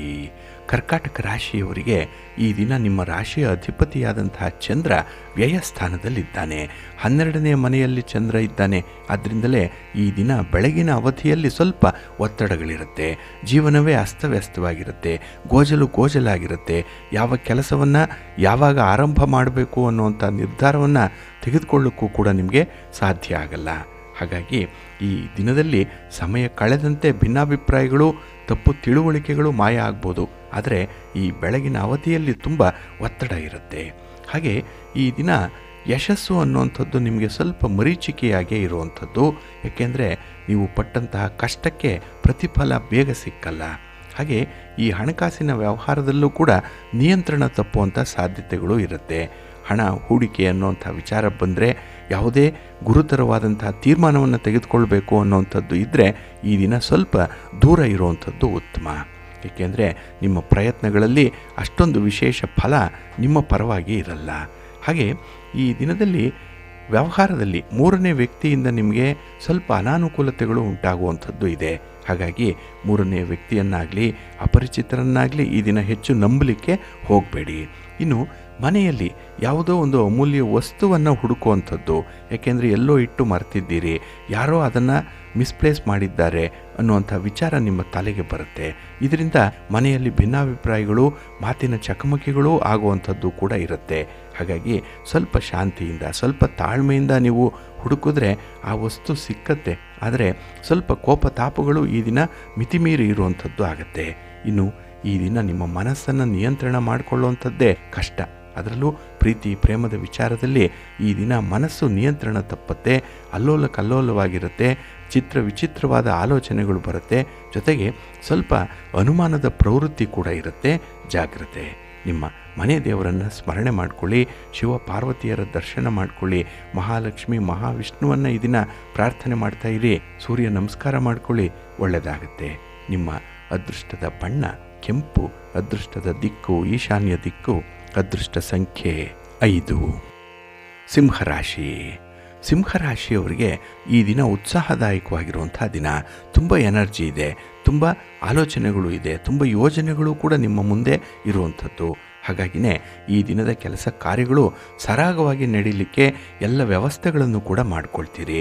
ತುಂಬ ಪೂರ್ವ ಸಿದ್ಧತೆ ಇದೆ ಈ ದಿನದಲ್ಲಿ. ಹಾಗೆ ಈ ದಿನ ಕೆಲಸದಲ್ಲಿ ಏನಾದರೂ ಜಟಿಲ ಪರಿಸ್ಥಿತಿಗಳು ಉಂಟಾದರೆ ಅಲ್ಲಿ ಒಂದು ತಜ್ಞರ ಸಲಹೆಯನ್ನು ಪಡ್ಕೊಳ್ತೀರಿ. ಪರಿಣಿತರನ್ನು ಈ ದಿನ ಭೇಟಿ ಮಾಡುವಂಥದ್ದು ಕೂಡ ಇದೆ. ಹಾಗಾಗಿ ನಿಮ್ಮ ಅನುಭವದೊಂದಿಗೆ ಈ ದಿನ ಬೇರೆಯವರ ಮಾರ್ಗದರ್ಶನವನ್ನು ಕೂಡ ಸಮ್ಮಿಳಿತಗೊಳಿಸುವಂಥ ಸಾಧ್ಯತೆಗಳು ಜಾಸ್ತಿ ಇರುತ್ತೆ. ಹಾಗೆ ಈ ದಿನ ಪ್ರಮುಖವಾದಂತಹ ಕಾಗದ ಪತ್ರಗಳಿಗೆ ಸಹಿ ಮಾಡುವಂಥ ಸಂದರ್ಭಗಳು ಕೂಡ ಬರಬಹುದು. ಇನ್ನು ಈ ದಿನ ನಿರೀಕ್ಷಿತವಾದಂತಹ ಬೆಂಬಲವನ್ನು ನಿಮ್ಮ ಬಂಧು ಬಾಂಧವರಿಂದ ಪಡ್ಕೊಳ್ಳುವಂಥದ್ದು ಕೂಡ ಇದೆ. ಇನ್ನು ಸಂಬಂಧಿಕರಾಗಲಿ ಸ್ನೇಹಿತರಾಗಲಿ ಅವರೊಂದಿಗೆ ಇದ್ದಂತಹ ಸಮಸ್ಯೆಗಳು ದೂರ ಆಗುತ್ತೆ. ಅದರಲ್ಲೂ ಪ್ರಮುಖವಾಗಿ ಹಣಕಾಸಿನ ವಿಚಾರದಲ್ಲಿ ಇದ್ದಂತಹ ಒಂದು ಸಂದರ್ಭ ನಿಮಗೆ ನಿಮ್ಮ ಪರವಾದಂತಹ ಸನ್ನಿವೇಶವನ್ನು ಒದಗಿಸ್ತಾ ಇದೆ. ಇನ್ನು ವ್ಯವಹಾರದ ವಿಸ್ತರಣೆ ಏನಿದೆ ಅಂತಹ ಪ್ರಯತ್ನಗಳು ಕೂಡ ವೇಗಗೊಳ್ಳುತ್ತೆ. ಹಿಂದೆ ತೆಗೆದುಕೊಂಡಿರುವಂತಹ ನಿರ್ಧಾರ ಎಲ್ಲ ಒಂದು ಕಡೆ ಮಧ್ಯಕ್ಕೆ ಕೈ ಬಿಟ್ಬಿಟ್ಟಿದ್ದೀರಿ. ಈ ದಿನ ಅದನ್ನು ಮತ್ತೆ ಪುನಃ ಜ್ಞಾಪಿಸ್ಕೊಳ್ಳುವಂಥದ್ದು, ಪುನಃ ಆ ವಿಚಾರದ ಬಗ್ಗೆ ಕೆಲವಷ್ಟು ಮಾಹಿತಿಗಳನ್ನು ಕಲೆ ಹಾಕುವಂಥದ್ದು ಕೂಡ ಇರುತ್ತೆ. ಒಟ್ಟಾರೆ ಈ ದಿನ ಹಣಕಾಸಿನ ವಿಚಾರದಲ್ಲಿ ನಿಮ್ಮ ವ್ಯವಹಾರಗಳ ಅಭಿವೃದ್ಧಿಯ ವಿಚಾರದಲ್ಲಿ ತುಂಬ ಉತ್ತಮವಾದಂತಹ ಆಲೋಚನೆಗಳು ಬರುತ್ತೆ. ಇನ್ನು ಈ ದಿನ ನಿಮ್ಮ ಸ್ವಂತ ವ್ಯಾಪಾರ ಕೂಡ ನಿಮ್ಮ ನಿರೀಕ್ಷೆಯಂತೆ ಆದಾಯವನ್ನು ತರುತ್ತೆ. ಹಾಗೆ ಈ ದಿನದಲ್ಲಿ ಆಸ್ತಿ ಖರೀದಿ ಬಗ್ಗೆ ಆಗಲಿ ಅಥವಾ ಸ್ಥಿರಾಸ್ತಿ ವಿಚಾರದಲ್ಲಾಗಲಿ ನೀವು ತೆಗೆದುಕೊಳ್ಳುವಂಥ ನಿರ್ಧಾರ ಫಲಪ್ರದವಾಗುತ್ತೆ. ಹಾಗೆ ಉನ್ನತ ಶಿಕ್ಷಣಕ್ಕಾಗಿ ನೀವು ಮಾಡುವಂಥ ಪ್ರಯತ್ನ ಅಥವಾ ಸ್ಪರ್ಧಾತ್ಮಕ ಪರೀಕ್ಷೆಗಾಗಿ ನೀವು ಮಾಡುವಂಥ ಪೂರ್ವ ಸಿದ್ಧತೆ ಎಲ್ಲವೂ ಕೂಡ ನಿಮಗೆ ಈ ದಿನ ಸಮಾಧಾನವನ್ನು ತರುತ್ತೆ. ನಿಮ್ಮ ಮನೆ ದೇವರನ್ನು ಸ್ಮರಣೆ ಮಾಡ್ತಾ ಇರಿ. ಶಿವಪಂಚಾಕ್ಷರಿ ಮಂತ್ರವನ್ನು ಹೇಳ್ಕೊಳ್ಳಿ, ಶಿವಸ್ತೋತ್ರವನ್ನು ಹೇಳ್ಕೊಳ್ಳಿ, ಒಳ್ಳೆಯದಾಗತ್ತೆ. ನಿಮ್ಮ ಅದೃಷ್ಟದ ಬಣ್ಣ ನೇರಳೆ, ಅದೃಷ್ಟದ ದಿಕ್ಕು ಪೂರ್ವ ದಿಕ್ಕು, ಅದೃಷ್ಟ ಸಂಖ್ಯೆ 1. ಕನ್ಯಾ ರಾಶಿ. ಕನ್ಯಾ ರಾಶಿಯವರಿಗೆ ಈ ದಿನ ಭಾವನಾತ್ಮಕವಾದಂಥ ಸಂಬಂಧಗಳು ಹೆಚ್ಚಾಗಿರುವಂಥ ದಿನ. ಯಾವುದೇ ವಸ್ತುವಿನ ಬಗ್ಗೆ, ಯಾವುದೇ ವ್ಯಕ್ತಿಯ ಬಗ್ಗೆ ತುಂಬ ಕಾಳಜಿಯನ್ನು, ಕಳಕಳಿಯನ್ನು ಇಟ್ಕೊಂಡಿರ್ತೀರಿ. ಹಾಗಾಗಿನೇ ಈ ದಿನದಲ್ಲಿ ಅಟ್ಯಾಚ್ಮೆಂಟ್ ಅನ್ನುವಂಥದ್ದು ತುಂಬ ಇರುತ್ತೆ. ಹಾಗೆ ನಿರುದ್ಯೋಗಿಗಳಿಗೆ ಹೊಸ ಅವಕಾಶಗಳು ಸಿಕ್ಕುವಂಥ ಸಾಧ್ಯತೆಗಳು ಕೂಡ ಇದೆ. ಏಕೆಂದರೆ ಆ ವಿಚಾರವನ್ನು, ಆ ಪರಿಸ್ಥಿತಿಯನ್ನು ತುಂಬ ಎಕ್ಸ್ಪ್ಲೋರ್ ಮಾಡ್ತೀರಿ, ತುಂಬ ಸಂಶೋಧನೆ ಮಾಡ್ತೀರಿ, ತುಂಬ ಪ್ರಯತ್ನಗಳಿದೆ. ಹಾಗಾಗಿ 10 ಕಲ್ಲು ಹೊಡೆದ್ರೆ ಯಾವುದಾದ್ರೂ ಒಂದು ಕಲ್ಲು ಆ ಕಾಯಿಗೆ ತಾಗತ್ತೆ ಅಂತ ಹೇಳ್ತಾರಲ್ಲ, ಆ ರೀತಿಯಲ್ಲಿ ನಿಮ್ಮ 10 ಪ್ರಯತ್ನಗಳಲ್ಲಿ ಈ ದಿನ ಯಾವುದೋ ಒಂದು ಪ್ರಯತ್ನ ಒಳ್ಳೆಯ ಫಲವನ್ನು ತರ್ತಾ ಇದೆ. ಹಾಗೆ ಈ ದಿನದಲ್ಲಿ ಹಳೆಯ ಸಾಲಗಳೇನಾದರೂ ಇದ್ದರೆ, ಹಣಕಾಸಿನ ವಿಚಾರದಲ್ಲಿ ಹಿಂದೆ ತೆಗೆದುಕೊಂಡಿರುವಂಥ ತೀರ್ಮಾನ ಅಷ್ಟೊಂದು ಸಮರ್ಪಕವಾಗಿ ಇಲ್ಲದೇ ಇದ್ದರೆ ಅದನ್ನು ಮರುಪರಿಶೀಲನೆ ಮಾಡುವಂಥ ಸಾಧ್ಯತೆಗಳು ಕೂಡ ಈ ದಿನ ಇರುತ್ತೆ. ಒಟ್ಟಾರೆ ಈ ದಿನ ನೀವು ಡ್ಯಾಮೇಜ್ ಕಂಟ್ರೋಲ್ ಮಾಡುವಂಥ ಒಂದು ವಿಚಾರದಲ್ಲಿ ತುಂಬ ಆಸಕ್ತಿಯನ್ನು ವಹಿಸಿರ್ತೀರಿ. ಹಾಗೆ ಉದ್ಯೋಗ ಕ್ಷೇತ್ರದಲ್ಲಿ ನಿಮಗೆ ಈ ದಿನ ಚಂದ್ರ ಇರೋದರಿಂದ ನಿಮ್ಮ ಕೆಲಸ ಕಾರ್ಯಗಳು ತುಂಬ ಯಶಸ್ವಿಯಾಗುತ್ತೆ. ಅನುಕೂಲಕರವಾದಂಥ ಪರಿಸ್ಥಿತಿಗಳೇ ನಿಮಗೆ ಒದಗಿ ಬರುತ್ತೆ. ಹಾಗೆ ಸಮುದಾಯದ ಹಿರಿಯರಿಂದ ನಿಮಗೆ ಅಪರೂಪದ ಗೌರವ ಸಿಕ್ಕುವಂಥದ್ದು ಕೂಡ ಇದೆ. ಈ ದಿನ ವೃತ್ತಿ ರಂಗದಲ್ಲಿ ಹಿರಿಯ ಅಧಿಕಾರಿಗಳು ಕೂಡ ನಿಮಗೆ ಸಹಾಯಕರಾಗಿದ್ದಾರೆ, ಒಳ್ಳೆಯ ಮಾರ್ಗದರ್ಶಕರಾಗಿ ಈ ದಿನ ಇದ್ದಾರೆ. ಹಾಗಾಗಿನೇ ಬಹಳ ವಿಶೇಷವಾಗಿ ತೃಪ್ತಿ ಪಡುವಂತಹ ದಿನ ನಿಮಗೆ. ಇನ್ನು ದಳ್ಳಾಳಿಗಳಿಗೆ, ಮಧ್ಯವರ್ತಿಗಳಿಗೂ ಕೂಡ ಆದಾಯ ಹೆಚ್ಚಾಗುವಂಥದ್ದು ಈ ದಿನದಲ್ಲಿರುತ್ತೆ. ಒಟ್ಟಾರೆ ನಿಮ್ಮ ಪ್ರಯತ್ನ ನಿಮಗೆ ಸಮಾಧಾನವನ್ನು ತರುತ್ತೆ. ಹಾಗೆ ಮಕ್ಕಳ ವಿದ್ಯಾಭ್ಯಾಸಕ್ಕೆ ಈ ದಿನ ಸ್ವಲ್ಪ ಖರ್ಚು ವೆಚ್ಚಗಳು ಆಗುವಂಥದ್ದು ಕೂಡ ಇದೆ. ಒಟ್ಟಾರೆ ಅವರಿಗೆ ಮಾಡುವಂಥ ಖರ್ಚು ಅದು ಒಂದು ರೀತಿಯಲ್ಲಿ ಇನ್ವೆಸ್ಟ್ಮೆಂಟ್ ಅನ್ನುವಂಥದ್ದು ನಿಮ್ಮ ಭಾವನೆಗೆ ಬರುವಂಥದ್ದು. ಅದು ಕೂಡ ಈ ದಿನ ತುಂಬ ಪ್ರಾಕ್ಟಿಕಲ್ ಆಗಿ ಇರೋದರಿಂದಲೇ ಕೆಲವೊಂದು ವಿಚಾರಗಳನ್ನು ತುಂಬ ಹತ್ತಿರದಿಂದ ನೋಡ್ತೀರಿ, ಹತ್ತಿರದ ಅನುಭವ ನಿಮಗೆ ಉಂಟಾಗುವಂಥದ್ದು ಇದೆ. ಇದು ನಿಮ್ಮನ್ನು ಒಂದು ಸದೃಢ ವ್ಯಕ್ತಿಯನ್ನಾಗಿ ಮಾರ್ಪಡಿಸಲಿಕ್ಕೆ ಸಹಾಯಕವಾಗುತ್ತೆ. ಜೊತೆಗೆ ನಿಮ್ಮ ಮನೆ ದೇವರ ಆಶೀರ್ವಾದವನ್ನು, ಅನುಗ್ರಹವನ್ನು ಪಡ್ಕೊಳ್ಳಿ, ಇನ್ನೂ ಹೆಚ್ಚಿನ ಫಲ ನಿಮಗೆ ಸಿಕ್ಕತ್ತೆ. ಹಾಗೆ ಆದಿತ್ಯ ಹೃದಯ ಸ್ತೋತ್ರವನ್ನು ಹೇಳ್ಕೊಳ್ಳುವಂಥದ್ದು, ಅಶ್ವತ್ಥ ವೃಕ್ಷ ಪ್ರದಕ್ಷಿಣೆಯನ್ನು ಮಾಡುವಂಥದ್ದನ್ನು ಈ ದಿನ ಮಾಡಿ, ಒಳ್ಳೆಯದಾಗುತ್ತೆ. ನಿಮ್ಮ ಅದೃಷ್ಟದ ಬಣ್ಣ ತಿಳಿ ಹಸಿರು, ಅದೃಷ್ಟದ ದಿಕ್ಕು ಈಶಾನ್ಯ ದಿಕ್ಕು, ಅದೃಷ್ಟ ಸಂಖ್ಯೆ 1. ತುಲಾರಾಶಿ. ತುಲಾರಾಶಿಯವರಿಗೆ ಈ ದಿನದಲ್ಲಿ ಮಿಶ್ರ ಫಲಗಳಿರುವಂಥ ದಿನ. ಅದರಿಂದಲೇ ಕೆಲಸ ಕಾರ್ಯಗಳಲ್ಲಿ ನಿಮ್ಮ ಆತುರ ಅಷ್ಟೊಂದು ಒಳ್ಳೆಯದಲ್ಲ. ಏಕೆಂದರೆ ಈ ದಿನ ಸ್ವಲ್ಪ ತಾಳ್ಮೆ, ವ್ಯವಧಾನ ಅನ್ನುವಂಥದ್ದು ತೀರಾ ಕಡಿಮೆ ಇರುತ್ತೆ. ಇನ್ನು ಎಲ್ಲರೊಂದಿಗೂ ಕೂಡ ಒಂದು ಭಿನ್ನಾಭಿಪ್ರಾಯಗಳನ್ನು ಉಂಟು ಮಾಡ್ಕೊಳ್ತೀರಿ. ಏನೋ ಒಂದು ಅಸಹನೆ ಇರುವಂಥದ್ದು, ಯಾರಲ್ಲೂ ಕೂಡ ಒಂದು ಒಳ್ಳೆಯ ತನವನ್ನು ಕಾಣಬೇಕು ಅನ್ನುವಂಥದ್ದು ಬಹಳ ಕಷ್ಟಪಟ್ಟೆ ನೀವು ಕಂಡುಹಿಡಿಬೇಕಾಗತ್ತೆ. ಹಾಗೆ ಈ ದಿನದಲ್ಲಿ ಉತ್ತಮ ಅವಕಾಶಗಳು ಸಿಕ್ಕಿದ್ರೂ ಕೂಡ ಅದನ್ನು ಬಳಸ್ಕೊಳ್ಳಲ್ಲ. ವಿಫಲತೆ ಅನ್ನುವಂಥದ್ದು ಬಹಳ ಮಟ್ಟಿಗೆ ನಿಮ್ಮನ್ನು ಕಾಡುತ್ತೆ ಈ ದಿನದಲ್ಲಿ. ಹಾಗೆ ಈ ಹಣದ ಲಾಭ ಏನಿದೆ, ಒಳ ಹರಿವು ಏನಿದೆ, ಇದು ಸ್ವಲ್ಪ ಮಂದಗತಿಯಲ್ಲಿ ಇರುವಂಥದ್ದು. ನಿರೀಕ್ಷಿತ ರೀತಿಯಲ್ಲಿ ಫಲಗಳು ನಿಮಗೆ ಸಿಕ್ಕಲ್ಲ. ಕೊಡಬೇಕಾದವರು ಹಣ ಕೊಡಲ್ಲ. ಬರಬೇಕಾದಂತಹ ಒಂದು ಸಹಾಯ ನಿಮಗೆ ಸಮಯೋಚಿತವಾಗಿ ಸಿಕ್ಕಲ್ಲ. ಹಾಗಾಗಿನೇ ಈ ದಿನ ಅನಿರೀಕ್ಷಿತವಾಗಿ ಕೆಲವೊಂದು ತೊಂದರೆಗಳನ್ನು ಅನುಭವಿಸುವಂಥದ್ದು ಕೂಡ ಇದೆ. ಹಾಗೆ ಈ ದಿನ ಅನ್ಎಕ್ಸ್ಪೆಕ್ಟೆಡ್ ಆಗಿ ಬರುವಂತಹ ಪರಿಸ್ಥಿತಿಗಳು ಕೂಡ ನಿಮ್ಮನ್ನು ಕಂಗೆಡಿಸ್ಬಿಡುತ್ತೆ. ಏಕೆಂದರೆ ಯಾವುದಕ್ಕೂ ಕೂಡ ನೀವು ಪ್ರಿಪೇರ್ ಆಗಿರಲ್ಲ. ಎಲ್ಲವೂ ಒಳ್ಳೆಯದಾಗತ್ತೆ ಅಂದ್ಕೊಂಡಿರ್ತೀರಿ, ಆದರೆ ಇದ್ದಕ್ಕಿದ್ದ ಹಾಗೆಯೇ ಎಲ್ಲೋ ಒಂದು ಕಡೆ ಈ ಶಾಕಿಂಗ್ ನ್ಯೂಸ್ ಅನ್ನುವಂಥದ್ದು ಈ ದಿನ ಬರುತ್ತೆ. ಸ್ವಲ್ಪ ಜಾಗ್ರತೆ. ಏನೇ ಬಂದರೂ ಅದನ್ನು ತಡೆಯುವಂಥ ಒಂದು ಮನಸ್ಥಿತಿಯನ್ನು ಇಟ್ಕೊಳ್ಳಿ. ಪಾಲಿಗೆ ಬಂದದ್ದೇ ಪಂಚಾಮೃತ, ಇದು ಈ ದಿನದ ನಿಮ್ಮ ಅಜೆಂಡಾ ಆಗಿರಬೇಕು. ಹಾಗೆ ಮನೆಯ ಹೊರಗಿನ ಜವಾಬ್ದಾರಿಗಳು ಕೂಡ ಸ್ವಲ್ಪ ಕಿರಿಕಿರಿಯನ್ನು ಉಂಟು ಮಾಡುತ್ತೆ. ನೀವು ಸಣ್ಣ ವ್ಯಾಪಾರಕ್ಕೆ ಹೋಗಿ ಅಲ್ಲೂ ಕೂಡ ಏನೋ ಒಂದು ಮನಸ್ತಾಪಗಳು ಆಗುವಂಥದ್ದು, ಅಲ್ಲೂ ಒಂದು ಬೇಸರ, ಅಲ್ಲಿ ವ್ಯಾಪಾರದಲ್ಲಿ ಅನಾನುಕೂಲ. ಇನ್ನು ಸ್ವಂತ ವ್ಯವಹಾರ ಮಾಡೋವಂಥವ್ರಿಗೂ ಕೂಡ ಈ ದಿನ ಮನಸ್ಸಿಗೆ ಸಮಾಧಾನ ಇಲ್ಲ. ವೃಥ ಓಡಾಟ ಇದೆ. ಪ್ರಯಾಣದಲ್ಲೂ ಕೂಡ ಸ್ವಲ್ಪ ಲಾಭ ಇದ್ದರೂ ಕೂಡ ಕಿರಿಕಿರಿ ಅನ್ನುವಂಥದ್ದು ತಪ್ಪಿದ್ದಲ್ಲ. ಹಾಗೆ ದೈಹಿಕ ಶ್ರಮ ಹೆಚ್ಚಾಗುವಂಥದ್ದು ಇದೆ. ಇನ್ನು ಪ್ರೀತಿ ಪ್ರೇಮದ ವಿಚಾರದಲ್ಲಿ ಈ ದಿನ ನೀವು ಯಾವುದೇ ರೀತಿಯ ಅನುಕೂಲತೆಗಳನ್ನು ಪಡ್ಕೊಳ್ಳಲ್ಲ. ಪ್ರೀತಿಯ ವಂಚಿತರಾಗುವಂಥದ್ದು ಈ ದಿನದಲ್ಲಿ. ಹಾಗಾಗಿನೇ ಈ ದಿನ ಮತ್ತೊಮ್ಮೆ ಬರಬಾರದು ಅನ್ನುವಂಥ ರೀತಿಯಲ್ಲಿ ಕೆಲವೊಂದು ವಿದ್ಯಮಾನಗಳು ನಡೆಯುವಂಥದ್ದು ಇದೆ. ಆದಷ್ಟು ಭಗವಂತನ ಮೇಲೆ ಭಾರ ಹಾಕಿ ಆ ಒಂದು ಘಟನೆಯನ್ನು, ಪರಿಸ್ಥಿತಿಯನ್ನು ನಿರ್ವಹಣೆ ಮಾಡುವಂಥ ಒಂದು ಆತ್ಮವಿಶ್ವಾಸವನ್ನು ರೂಢಿಸ್ಕೊಳ್ಳಿ, ಒಳ್ಳೆಯದಾಗತ್ತೆ.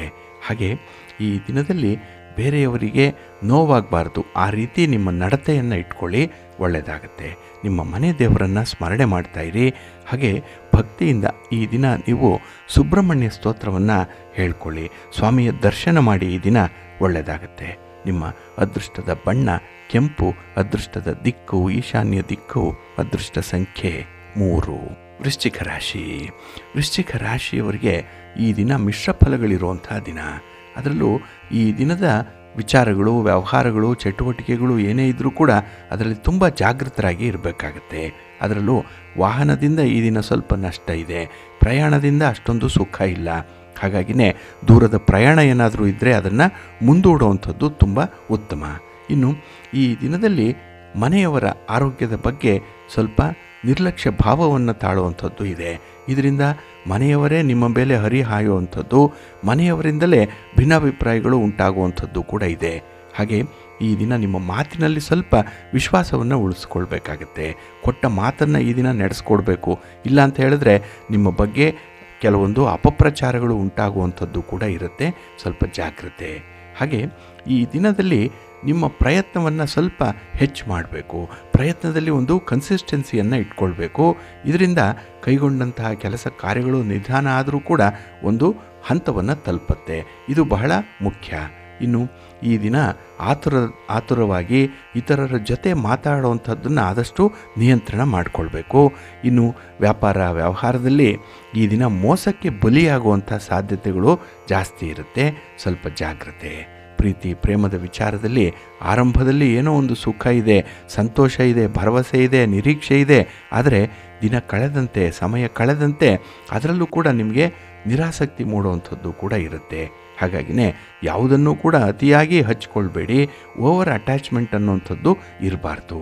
ಇನ್ನು ನಿಮ್ಮ ವಾಹನ, ನಿಮ್ಮ ಒಂದು ಪ್ರಯಾಣದ ಸಾಧನ ಏನಿದೆ ಅದನ್ನು ಸ್ವಲ್ಪ ಸುಸ್ಥಿತಿಯಲ್ಲಿ ಇಟ್ಕೊಳ್ಳುವಂಥದ್ದು, ಅದಕ್ಕೆ ಬೇಕಾದಂತಹ ಸಣ್ಣ ಪುಟ್ಟ ದುರಸ್ತಿಗಳನ್ನು ಮಾಡುವಂಥದ್ದು, ಅದನ್ನು ಮೇಂಟೈನ್ ಮಾಡುವಂತಹ ವಿಚಾರ, ಇದು ಆದ್ಯತೆಯಲ್ಲಿ ಇರಬೇಕಾಗತ್ತೆ. ಈ ದಿನದಲ್ಲಿ ನಿಮ್ಮ ಮನೆ ದೇವರನ್ನು ಸ್ಮರಣೆ ಮಾಡ್ತಾಯಿರಿ. ಹಾಗೆ ಭಕ್ತಿಯಿಂದ ಈ ದಿನ ದುರ್ಗಾ ಸ್ತುತಿಯನ್ನು ಮಾಡಿ, ಅಮ್ಮನವರ ದರ್ಶನ ಮಾಡಿಕೊಳ್ಳಿ. ಗ್ರಾಮ ದೇವತೆಯ ದರ್ಶನವಾದರೂ ಕೂಡ ಈ ದಿನ ನಿಮಗೆ ಒಳ್ಳೆಯದನ್ನು ತರುತ್ತೆ. ನಿಮ್ಮ ಅದೃಷ್ಟದ ಬಣ್ಣ ಕೆಂಪು, ಅದೃಷ್ಟದ ದಿಕ್ಕು ಪೂರ್ವ ದಿಕ್ಕು, ಅದೃಷ್ಟ ಸಂಖ್ಯೆ 3. ಧನುರಾಶಿ. ಧನುರಾಶಿಯವರಿಗೆ ಈ ದಿನ ಶುಭ ಫಲಗಳಿರುವಂತಹ ದಿನ. ಅದರಲ್ಲೂ 7ನೇ ಮನೆಯಲ್ಲಿ ಚಂದ್ರ ಇದ್ದಾನೆ, ಕಳತ್ರ ಸ್ಥಾನದಲ್ಲಿ. ಹಾಗಾಗಿನೇ ಈ ದಿನ ಕೆಲವೊಂದು ಸಮಸ್ಯೆಗಳನ್ನು, ಅದರಲ್ಲೂ ಕೌಟುಂಬಿಕ ಸಮಸ್ಯೆಗಳನ್ನು ನಿವಾರಣೆ ಮಾಡಿಕೊಳ್ಳುವಂಥ ಒಂದು ಪ್ರಯತ್ನ ಇದೆ. ನಿಮ್ಮ ಪ್ರೀತಿ ಪಾತ್ರರನ್ನು ಈ ದಿನ ಭೇಟಿ ಮಾಡ್ತೀರಿ. ಇದು ನಿಮಗೆ ಹೊಸ ಉತ್ಸಾಹವನ್ನು ತರುತ್ತೆ. ಹಾಗೆ ನಿಮ್ಮಲ್ಲಿರುವಂಥ ಲೋಪದೋಷಗಳನ್ನು ನಿಮಗೆ ತೀರಾ ಹತ್ತಿರದ ಸ್ನೇಹಿತರೋ ಬಂಧುಗಳು ನಿಮಗೆ ತಿಳಿಸಿಕೊಡುವಂಥದ್ದು ಇದೆ. ಏಕೆಂದರೆ ನಿಮ್ಮ ಬೆನ್ನು ನಿಮಗೆ ಕಾಣಿಸಲ್ಲ. ಆ ರೀತಿಯಲ್ಲಿ ನಿಮ್ಮ ನಡತೆಯಲ್ಲಿ ಹಾಗೆ ನಿಮ್ಮ ಮಾತಿನಲ್ಲಿ ಈ ದಿನ ತುಂಬ ತಪ್ಪು ಒಪ್ಪುಗಳನ್ನು ನೀವು ಸ್ವೀಕರಿಸುವಂಥದ್ದು ಕೂಡ ಇದೆ. ಒಟ್ಟಾರೆ ಒಂದು ನಿರ್ಧಾರಿತವಾದಂತಹ ಸಮಯದಲ್ಲಿ ನಿಮಗೆ ಒಂದು ಪರ್ಫೆಕ್ಷನ್ಗೆ ಹತ್ತಿರವಾಗುವಂಥ ಬದಲಾವಣೆಗಳು ಆಗ್ತಾ ಇರುತ್ತೆ. ಹಾಗಾಗಿನೇ ಈ ದಿನ ಪರಿಸ್ಥಿತಿ ನಿಮ್ಮ ನಿಯಂತ್ರಣದಲ್ಲೇ ಇರುತ್ತೆ. ಇದು ಕೂಡ ನಿಮಗೆ ಹೆಚ್ಚಿನ ಉತ್ಸಾಹವನ್ನು, ಹೆಚ್ಚಿನ ಜವಾಬ್ದಾರಿಯನ್ನು ತಂದುಕೊಡುತ್ತೆ. ಹಾಗೆ ಈ ದಿನ ಚಿನ್ನಾಭರಣಗಳ ಮೇಲಿನ ಹೂಡಿಕೆ ಮಾಡಬೇಕು ಅನ್ನುವಂಥ ವಿಚಾರ ಪ್ರಧಾನವಾಗಿರುತ್ತೆ. ಒಟ್ಟಾರೆ ಮನೆಗೆ ಅಥವಾ ನಿಮ್ಮ ವೈಯಕ್ತಿಕವಾಗಿ ಬೇಕಾದಂತಹ ಕೆಲವೊಂದು ಸಾಧನ ಸಾಮಗ್ರಿಗಳನ್ನು ಖರೀದಿ ಮಾಡುವಂಥ ಯೋಗ ಕೂಡ ಚೆನ್ನಾಗಿದೆ. ಹಾಗೆ ಈ ದಿನ ನಿಮಗೆ ಸಿಕ್ಕಿರುವಂಥ ಅವಕಾಶಗಳು, ಅದರಲ್ಲೂ ಕಡಿಮೆ ಸಮಯ, ಅದರಲ್ಲಿ ಹೆಚ್ಚಿನ ಒಂದು ಜವಾಬ್ದಾರಿಗಳನ್ನು ನೀವು ಪೂರೈಸುವಂಥದ್ದು, ಎಲ್ಲರ ಮೆಚ್ಚುಗೆಯನ್ನು ಗಳಿಸ್ಕೊಳ್ಳುವಂಥ ಸಾಧ್ಯತೆಗಳು ಕೂಡ ನಿಮ್ಮ ಪಾಲಿಗಿದೆ. ಹಾಗೆ ಈ ದಿನ ಆರೋಗ್ಯದ ವಿಚಾರದಲ್ಲೂ ಕೂಡ ಮನೆ ಮದ್ದಾಗಲಿ, ವೈದ್ಯರನ್ನು ಭೇಟಿ ಮಾಡುವಂಥದ್ದು, ಹಾಗೆ ಶುಶ್ರೂಷೆಯನ್ನು ಮಾಡುವಂಥ ವಿಚಾರ, ಇದರಲ್ಲೂ ಕೂಡ ನಿಮ್ಮ ಕೈ ಚಳಕ ಇದೆ. ಪ್ರಧಾನ ಪಾತ್ರವನ್ನು ಇಲ್ಲಿ ವಹಿಸ್ತೀರಿ. ಹಾಗಾಗಿನೇ ಕುಟುಂಬಸ್ಥರ ಬೆಂಬಲವನ್ನು ಪಡ್ಕೊಳ್ಳುವಂಥದ್ದು. ಒಟ್ಟಾರೆ ಈ ದಿನ ನಿಮ್ಮ ನಿರ್ಣಯಗಳಿಗೂ ಕೂಡ ಕುಟುಂಬಸ್ಥರು ಸಂತುಷ್ಟರಾಗ್ತಾರೆ. ನಿಮ್ಮ ಪ್ರೀತಿ ಪ್ರೇಮದ ವಿಚಾರದಲ್ಲೂ ಕೂಡ ಈ ದಿನ ಅದ್ಭುತವಾದಂತಹ ಅನುಭವಗಳು ಉಂಟಾಗುತ್ತೆ. ತುಂಬ ಸಂತೋಷ ಇರುತ್ತೆ. ಹಾಗೆ ಈ ದಿನ ಅತಿಯಾದ ಸಂತೋಷದಿಂದ ಮೈ ಮರಿಬೇಡಿ, ಸ್ವಲ್ಪ ಜಾಗ್ರತೆ. ನಿಮ್ಮ ಇಷ್ಟ ದೇವರನ್ನು ಆರಾಧನೆ ಮಾಡ್ತಾಯಿರಿ. ಆಂಜನೇಯ ಸ್ತೋತ್ರವನ್ನು ಹೇಳ್ಕೊಳ್ಳಿ, ಹನುಮಾನ್ ಚಾಲೀಸನ್ನು ಈ ದಿನ ಹೇಳ್ಕೊಳ್ಳಿ, ಪ್ರಾಣದೇವರ ಪ್ರಾರ್ಥನೆ ಮಾಡ್ತಾಯಿರಿ, ಒಳ್ಳೆಯದಾಗತ್ತೆ. ನಿಮ್ಮ ಅದೃಷ್ಟದ ಬಣ್ಣ ಕೇಸರಿ, ಅದೃಷ್ಟದ ದಿಕ್ಕು ಈಶಾನ್ಯ ದಿಕ್ಕು, ಅದೃಷ್ಟ ಸಂಖ್ಯೆ 1. ಮಕರ ರಾಶಿ.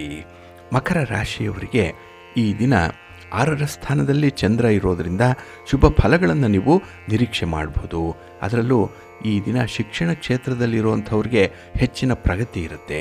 ನೀವು ಗುರುಗಳೇ ಆಗಿರಿ, ವಿದ್ಯಾರ್ಥಿಗಳೇ ಆಗಿರಿ, ಈ ದಿನ ನಿಮ್ಮ ಒಂದು ಪ್ರಯತ್ನದಲ್ಲಿ ನಿಮಗೆ ಒಳ್ಳೆಯ ಅನುಭವ ಉಂಟಾಗುವಂಥದ್ದು, ಅಷ್ಟೇ ಸಂತೋಷ ಕೂಡ ಇರುತ್ತೆ.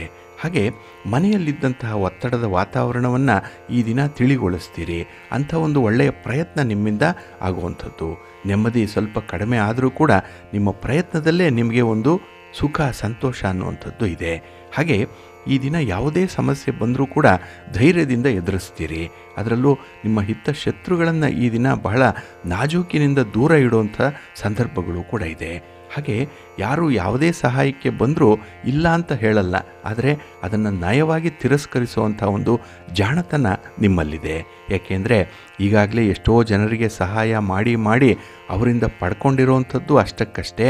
ಆದರೆ ಈ ದಿನ ಕೂಡ ಅಂತಹ ಉಚಿತವಾದಂತಹ ಸಹಾಯವನ್ನು ಪಡ್ಕೊಳ್ಳುವಂಥ ಮಂದಿ ಜೊತೆಯಲ್ಲಿರ್ತಾರೆ. ಆದರೆ ಅವರಲ್ಲಿ ಯಾರಲ್ಲಿ ನೀವು ವಿಶ್ವಾಸವನ್ನು ಇಡಬೇಕು, ಯಾರಿಗೆ ಎಷ್ಟು ಸಹಾಯ ಮಾಡಬೇಕು, ಇಂಥ ವಿಚಾರಗಳಲ್ಲಿ ತುಂಬ ಪ್ರಾಕ್ಟಿಕಲ್ ಆಗಿರ್ತೀರಿ, ತುಂಬ ಪ್ರಬುದ್ಧವಾಗಿರ್ತೀರಿ. ಹಾಗೆ ಈ ದಿನ ನಿಮ್ಮ ಕೆಲಸವನ್ನು ನಿಮ್ಮ ಬಂಧು ಒಬ್ಬರು ವಿರೋಧಿಸುವಂಥ ಸಾಧ್ಯತೆ ಇದೆ. ಎಲ್ಲರೂ ಒಪ್ಕೊಳ್ತಾರೆ, ಆದರೆ ಯಾರೋ ಒಬ್ಬರು ಅದರ ಬಗ್ಗೆ ಚಕಾರ ಎತ್ತುವಂಥದ್ದು ಇದೆ. ಹಾಗಾಗಿ ಈ ದಿನದ ಪರಿಸ್ಥಿತಿಯನ್ನು ಸ್ವಲ್ಪ ನಿಯಂತ್ರಣ ಮಾಡಿಕೊಳ್ಳಿ. ಯಾವುದೇ ವ್ಯಕ್ತಿಯ ಆಶ್ವಾಸನೆಗಳನ್ನು ನಂಬಿ ಮೋಸ ಹೋಗಬೇಡಿ. ಈ ದಿನ ನಿಮ್ಮ ಸ್ವಂತ ಶಕ್ತಿ ಸಾಮರ್ಥ್ಯದ ಮೇಲೆ ಮಾತ್ರ ಕೆಲಸಗಳನ್ನು ಮುಂದುವರಿಸಿ, ಒಳ್ಳೆಯದಾಗುತ್ತೆ. ಇನ್ನು ವಾಗ್ವಾದಗಳೇನಾದರೂ ಬಂದರೆ ಸ್ವಲ್ಪ ಯುಕ್ತಿಯಿಂದ ಅದನ್ನು ನಿವಾರಣೆ ಮಾಡಿಕೊಳ್ಳಿ. ನಿಮ್ಮ ಬುದ್ಧಿವಂತಿಕೆಯನ್ನು, ನಿಮ್ಮ ಟ್ಯಾಲೆಂಟನ್ನು ಅಲ್ಲಿ ಉಪಯೋಗಿಸಿ, ಒಳ್ಳೆಯದಾಗುತ್ತೆ. ನಿಮ್ಮ ಇಷ್ಟ ದೇವರನ್ನು ಆರಾಧನೆ ಮಾಡ್ತಾಯಿರಿ. ಶ್ರೀರಾಮ ಭುಜಂಗ ಸ್ತೋತ್ರವನ್ನು ಹೇಳ್ಕೊಳ್ಳಿ, ರಾಮನಾಮ ಜಪ ಮಾಡಿಕೊಳ್ಳಿ. ಈ ದಿನ ಒಳ್ಳೆಯದಾಗುತ್ತೆ. ನಿಮ್ಮ ಅದೃಷ್ಟದ ಬಣ್ಣ ನೇರಳೆ, ಅದೃಷ್ಟದ ದಿಕ್ಕು ಈಶಾನ್ಯ ದಿಕ್ಕು, ಅದೃಷ್ಟ ಸಂಖ್ಯೆ 1. ಕುಂಭರಾಶಿ. ಕುಂಭರಾಶಿಯವರು ಈ ದಿನ ಕಾರ್ಯಕ್ಷೇತ್ರದಲ್ಲಿ ಹೊಸ ಜವಾಬ್ದಾರಿಯನ್ನು ಹೊರಲಿಕ್ಕೆ ತಯಾರಾಗಬೇಕು. ಹಾಗಾಗಿನೇ ಸೋಮಾರಿತನವನ್ನು ಬಿಟ್ಟು ಈ ದಿನ ಸ್ವಲ್ಪ ಲವಲವಿಕೆಯಿಂದ ಮುಂದುವರಿಬೇಕಾಗತ್ತೆ. ಹಾಗೆ ಈ ದಿನ ನಿಮ್ಮ ಇಷ್ಟದ ಉಡುಪಾಗಲಿ, ಇಷ್ಟದ ತಿಂಡಿ ತೀರ್ಥಗಳಾಗಲಿ ನಿಮಗೆ ಲಭ್ಯವಾಗುವಂಥದ್ದು ಇದೆ. ನೋಡಿ, ಈ ರೊಟ್ಟಿ ಜಾರಿ ತುಪ್ಪಕ್ಕೆ ಬಿದ್ದಂತೆ ಎಲ್ಲವೂ ಕೂಡ ಅನುಕೂಲಕರವಾದಂತಹ ಸ್ಥಿತಿಯಲ್ಲೇ ಇರುತ್ತೆ. ತುಂಬ ಕಂಫರ್ಟ್ ಝೋನಲ್ಲಿ ಇರ್ತೀರಿ. ಹೀಗೆ ನೀವು ಕಂಫರ್ಟ್ ಝೋನಲ್ಲಿ ಇದ್ದಾಗಲೇ ಕೆಲವೊಂದು ಅಪವಾದಗಳು ಬರುವಂಥದ್ದು ಕೂಡ ಇದೆ. ಜವಾಬ್ದಾರಿಯನ್ನು ನಿರ್ವಹಣೆ ಮಾಡ್ತಾ ಇಲ್ಲ ಅನ್ನುವಂಥ ಆರೋಪಣೆ ನಿಮ್ಮಲ್ಲಿ ಬರುವಂಥದ್ದು, ನಿಮ್ಮ ಮೇಲೆ ಬರುವಂಥದ್ದು. ಹಾಗೆ ಮಕ್ಕಳ ಶೈಕ್ಷಣಿಕ ವಿಚಾರದತ್ತ ಕೂಡ ಗಮನ ಅಷ್ಟಕ್ಕಷ್ಟೇ ಇರುತ್ತೆ ಅನ್ನುವಂಥ ದೂರು ಕೂಡ ಕೇಳಿ ಬರುತ್ತೆ. ಹಾಗಾಗಿ ಎಲ್ಲವೂ ಸರಿ ಇದೆ ಎಂದಾಗ ಏನೋ ಒಂದು ಕೊರತೆ ನಿಮ್ಮನ್ನು ಈ ದಿನ ಕಾಡುವಂಥದ್ದು ಇದೆ. ಹಾಗೆ ನಿಮ್ಮ ಹೆಸರನ್ನು, ನಿಮ್ಮ ಒಂದು ಸ್ಥಾನಮಾನವನ್ನು ಹಾಳು ಮಾಡುವಂಥ ರಹಸ್ಯ ತಂತ್ರಗಳ ಬಗ್ಗೆ ಈ ದಿನ ಜಾಗೃತರಾಗಿ ಇರಬೇಕಾಗತ್ತೆ. ಏಕೆಂದರೆ ನಿಮ್ಮ ಬಗ್ಗೆ ಬರುವಂಥ ಗಾಳಿ ಸುದ್ದಿ ಆಗಲಿ, ನಿಮ್ಮ ಮೇಲೆ ಬರುವಂಥ ಕಪ್ಪು ಚುಕ್ಕಿ ಆಗಲಿ ನಿಮಗೆ ತುಂಬ ಆಘಾತ ತರುತ್ತೆ. ಮುಂದೆ ಸ್ವಲ್ಪ ಜಾಗ್ರತೆ. ಅಂಥವರಲ್ಲಿ ಈ ದಿನ ಸ್ವಲ್ಪ ವಿಶ್ವಾಸವನ್ನು ಕಡಿಮೆ ಮಾಡಿಕೊಳ್ಳಿ. ನಿಮ್ಮ ವೈಯಕ್ತಿಕ ವಿಚಾರಗಳನ್ನು ಆದಷ್ಟು ಅವರ ಜೊತೆ ಚರ್ಚೆ ಮಾಡಬೇಡಿ. ಅವರಿಗೆ ನಿಮ್ಮ ಮುಂದಿನ ಕಾರ್ಯತಂತ್ರಗಳ ಬಗ್ಗೆ ಯಾವುದೇ ಸುಳಿವನ್ನು ನೀಡಬೇಡಿ. ಇನ್ನು ಈ ದಿನ ಯಾವುದೇ ಹೊಸ ಕಾರ್ಯಗಳಿಗೂ ಕೂಡ ಕೈ ಹಾಕಬೇಡಿ. ಅರ್ಧಂಬರ್ಧ ಆಗಿರುವಂಥ ಕೆಲಸಗಳನ್ನು ಮುಂದುವರಿಸ್ಬಿಡಿ. ಅದನ್ನು ಒಂದು ಹಂತಕ್ಕೆ ತಂದುಬಿಡಿ. ಲಾಜಿಕಲ್ ಎಂಡನ್ನು ಅದಕ್ಕೆ ತಂದು ಕೊಟ್ಬಿಡಿ, ಒಳ್ಳೆಯದಾಗತ್ತೆ. ಇನ್ನು ಈ ದಿನ ನಿಮ್ಮ ಕಠಿಣವಾದಂಥ ಮಾತು ನಿಮ್ಮ ಪ್ರೀತಿ ಪಾತ್ರರಿಗೋ ನಿಮ್ಮ ಮಿತ್ರರಿಗೋ ಸ್ವಲ್ಪ ಬೇಸರವನ್ನು ತರುವಂಥದ್ದಿದೆ. ಸ್ವಲ್ಪ ಎಚ್ಚರಿಕೆ ಇರಲಿ ನಿಮ್ಮ ಮಾತಿನಲ್ಲಿ. ನಿಮ್ಮ ಇಷ್ಟ ದೇವರನ್ನು ಆರಾಧನೆ ಮಾಡ್ತಾಯಿರಿ. ಮಹಾಲಕ್ಷ್ಮಿ ಸ್ತೋತ್ರವನ್ನು ಈ ದಿನ ಹೇಳ್ಕೊಳ್ಳಿ. ಪಾರ್ವತಿ ಅಮ್ಮನವರ ದರ್ಶನ ಮಾಡಿ ಯಾವುದಾದ್ರೂ ಒಂದು ಶಕ್ತಿಪೀಠಕ್ಕೆ ಹೋಗಿ ಬನ್ನಿ, ಒಳ್ಳೆಯದಾಗತ್ತೆ. ನಿಮ್ಮ ಅದೃಷ್ಟದ ಬಣ್ಣ ಕೆಂಪು, ಅದೃಷ್ಟದ ದಿಕ್ಕು ಈಶಾನ್ಯ ದಿಕ್ಕು, ಅದೃಷ್ಟ ಸಂಖ್ಯೆ 5. ಮೀನರಾಶಿ. ಮೀನರಾಶಿಯವರಿಗೆ ಈ ದಿನ ಚತುರ್ಥದಲ್ಲಿ ಚಂದ್ರ ಇರುವಂಥ ದಿನ. ಆದ್ದರಿಂದಲೇ ಕೆಲವೊಂದು ವಿಚಾರಗಳಲ್ಲಿ ಮಿಶ್ರ ಫಲಗಳಿರುತ್ತೆ. ಹಣದ ವಿಚಾರದಲ್ಲೇನೋ ಒಳ್ಳೆಯ ನಿರ್ಧಾರವನ್ನು ತೆಗೆದುಕೊಳ್ತೀರಿ. ಆದರೆ ಸ್ವಂತ ಬಿಸ್ನೆಸ್ಸನ್ನು ಮಾಡುವಂಥವ್ರಿಗೆ ಈ ದಿನದ ಪ್ರಗತಿ ಅಷ್ಟಕ್ಕಷ್ಟೇ ಇರುವಂಥದ್ದು. ಆದರೂ ಕೂಡ ನಿಮ್ಮ ಮನೆಯವರಿಂದ, ಅದರಲ್ಲೂ ವಿಶೇಷವಾಗಿ ನಿಮ್ಮ ತಾಯಿಯವರ ಕಡೆಯಿಂದ ಒಳ್ಳೆಯ ಸಹಾಯ ನಿಮಗೆ ಸಿಕ್ಕತ್ತೆ. ಒಳ್ಳೆಯ ಸಪೋರ್ಟ್ ಇದೆ. ಸೌಹಾರ್ದಯುತವಾಗಿ ಈ ದಿನ ಕುಟುಂಬ ಸದಸ್ಯರ ಜೊತೆಯಲ್ಲಿ ಇರುವಂಥ ಒಂದು ಪ್ರಯತ್ನವನ್ನು ಮಾಡ್ತೀರಿ. ಪ್ರಯತ್ನ ಚೆನ್ನಾಗಿದೆ, ಆದರೆ ಫಲ ಅಷ್ಟಕ್ಕಷ್ಟೇ ಇರುವಂಥದ್ದು. ಇನ್ನು ಗೃಹ ಬಳಕೆ ಸಾಮಗ್ರಿಗಳನ್ನು ಖರೀದಿ ಮಾಡುವಂಥ ಸಂದರ್ಭದಲ್ಲಿ ಸ್ವಲ್ಪ ಎಚ್ಚರದಿಂದ ಇರಿ. ಖರ್ಚು ಅಧಿಕವಾಗುವಂಥ ಸಾಧ್ಯತೆ ಇರುತ್ತೆ. ಇನ್ನು ಈ ದಿನದಲ್ಲಿ ಇತರರ ವಿಚಾರದಲ್ಲಿ ತುಂಬ ಕ್ಯೂರಿಯಾಸಿಟಿ ಇದೆ. ಅದರಲ್ಲೂ ಕೆಲವೊಂದು ರಹಸ್ಯ ವಿಚಾರಗಳಲ್ಲಿ ತುಂಬ ಆಸಕ್ತಿ ಹೆಚ್ಚಾಗುವಂಥ ಸಂದರ್ಭಗಳು ಕೂಡ ಇರುತ್ತೆ. ಇದು ನಿಮಗೆ ಯಾವುದೇ ರೀತಿಯ ಪ್ರಯೋಜನವನ್ನು ತರಲ್ಲ. ಹಾಗಾಗಿ ಮೂರನೆಯವರ ವಿಚಾರದಲ್ಲಿ ಮೂಗು ತೂರಿಸುವಂಥದ್ದಾಗಲಿ, ಆಸಕ್ತಿಯನ್ನು ಹೆಚ್ಚು ಹೊಂದುವಂಥದ್ದನ್ನಾಗಲಿ ಮಾಡಬೇಡಿ. ಇನ್ನು ಈ ದಿನ ನಿಮ್ಮ ಅತಿಯಾದಂತಹ ಮಾತು ನಿಮಗೆ ಸ್ವಲ್ಪ ತೊಂದರೆಯನ್ನು ತರಬಹುದು. ಆ ಮಾತಿಗೆ ಒಂದು ಮಿತಿ ಇರಲಿ. ಇನ್ನು ವಿಶೇಷವಾಗಿ ನಿಮ್ಮ ಪ್ರೀತಿ ಪಾತ್ರರೊಡನೆ ಒಳ್ಳೆಯ ಸಮಯವನ್ನು ಕಳೆಯುವಂಥ ಅವಕಾಶಗಳಿದೆ. ಹಾಗಾಗಿ ಅವಕಾಶ ಬಂದಾಗ ಸದುಪಯೋಗ ಪಡಿಸ್ಕೊಳ್ಳಿ. ನಾನು ನನ್ನದು ಅನ್ನುವಂಥ ಈ ಅಹಂ ಆಗಲಿ ಅಥವಾ ನನ್ನ ಮೂಗಿನ ನೇರಕ್ಕೆ ವಿಚಾರಗಳು ನಡಿಬೇಕು ಅನ್ನುವಂಥ ಧೋರಣೆಯನ್ನು ಈ ದಿನ ಬಿಟ್ಬಿಡಿ. ಎಲ್ಲರೊಂದಿಗೆ ಬೆರೆಯುವಂಥದ್ದು, ಹೊಂದಾಣಿಕೆ ಮಾಡಿಕೊಳ್ಳುವಂಥ ಒಂದು ಪ್ರಯತ್ನ ಮಾಡಿ. ಒಳ್ಳೆಯ ಫಲ ನಿಮಗೆ ಸಿಕ್ಕತ್ತೆ. ಹಾಗೆ ಈ ದಿನ ಬರುವಂಥ ಅವಕಾಶಗಳೇನಿದೆ ಅದನ್ನು ಉತ್ಸಾಹದಿಂದ ಸ್ವಾಗತಿಸಿ, ಒಳ್ಳೆಯದಾಗತ್ತೆ. ನಿಮ್ಮ ಇಷ್ಟ ದೇವರನ್ನು ಆರಾಧನೆ ಮಾಡ್ತಾಯಿರಿ. ಹಾಗೆ ಭಕ್ತಿಯಿಂದ ಈ ದಿನ ನೀವು ನವಗ್ರಹ ಸ್ತೋತ್ರವನ್ನು ಹೇಳ್ಕೊಳ್ಳಿ. ನವಗ್ರಹಗಳ ದರ್ಶನ ಮಾಡಿ. ಅದರಲ್ಲೂ ಸೂರ್ಯ ನಮಸ್ಕಾರ ಮಾಡುವಂಥದ್ದು, ಸೂರ್ಯನಿಗೆ ಸಂಬಂಧಪಟ್ಟಂತಹ ಸ್ತೋತ್ರಗಳನ್ನು ಹೇಳ್ಕೊಳ್ಳುವಂಥದ್ದನ್ನು ಮುಂದುವರಿಸಿ, ಒಳ್ಳೆಯದಾಗುತ್ತೆ. ನಿಮ್ಮ ಅದೃಷ್ಟದ ಬಣ್ಣ ಹಳದಿ, ಅದೃಷ್ಟದ ದಿಕ್ಕು ಈಶಾನ್ಯ ದಿಕ್ಕು, ಅದೃಷ್ಟ ಸಂಖ್ಯೆ 4.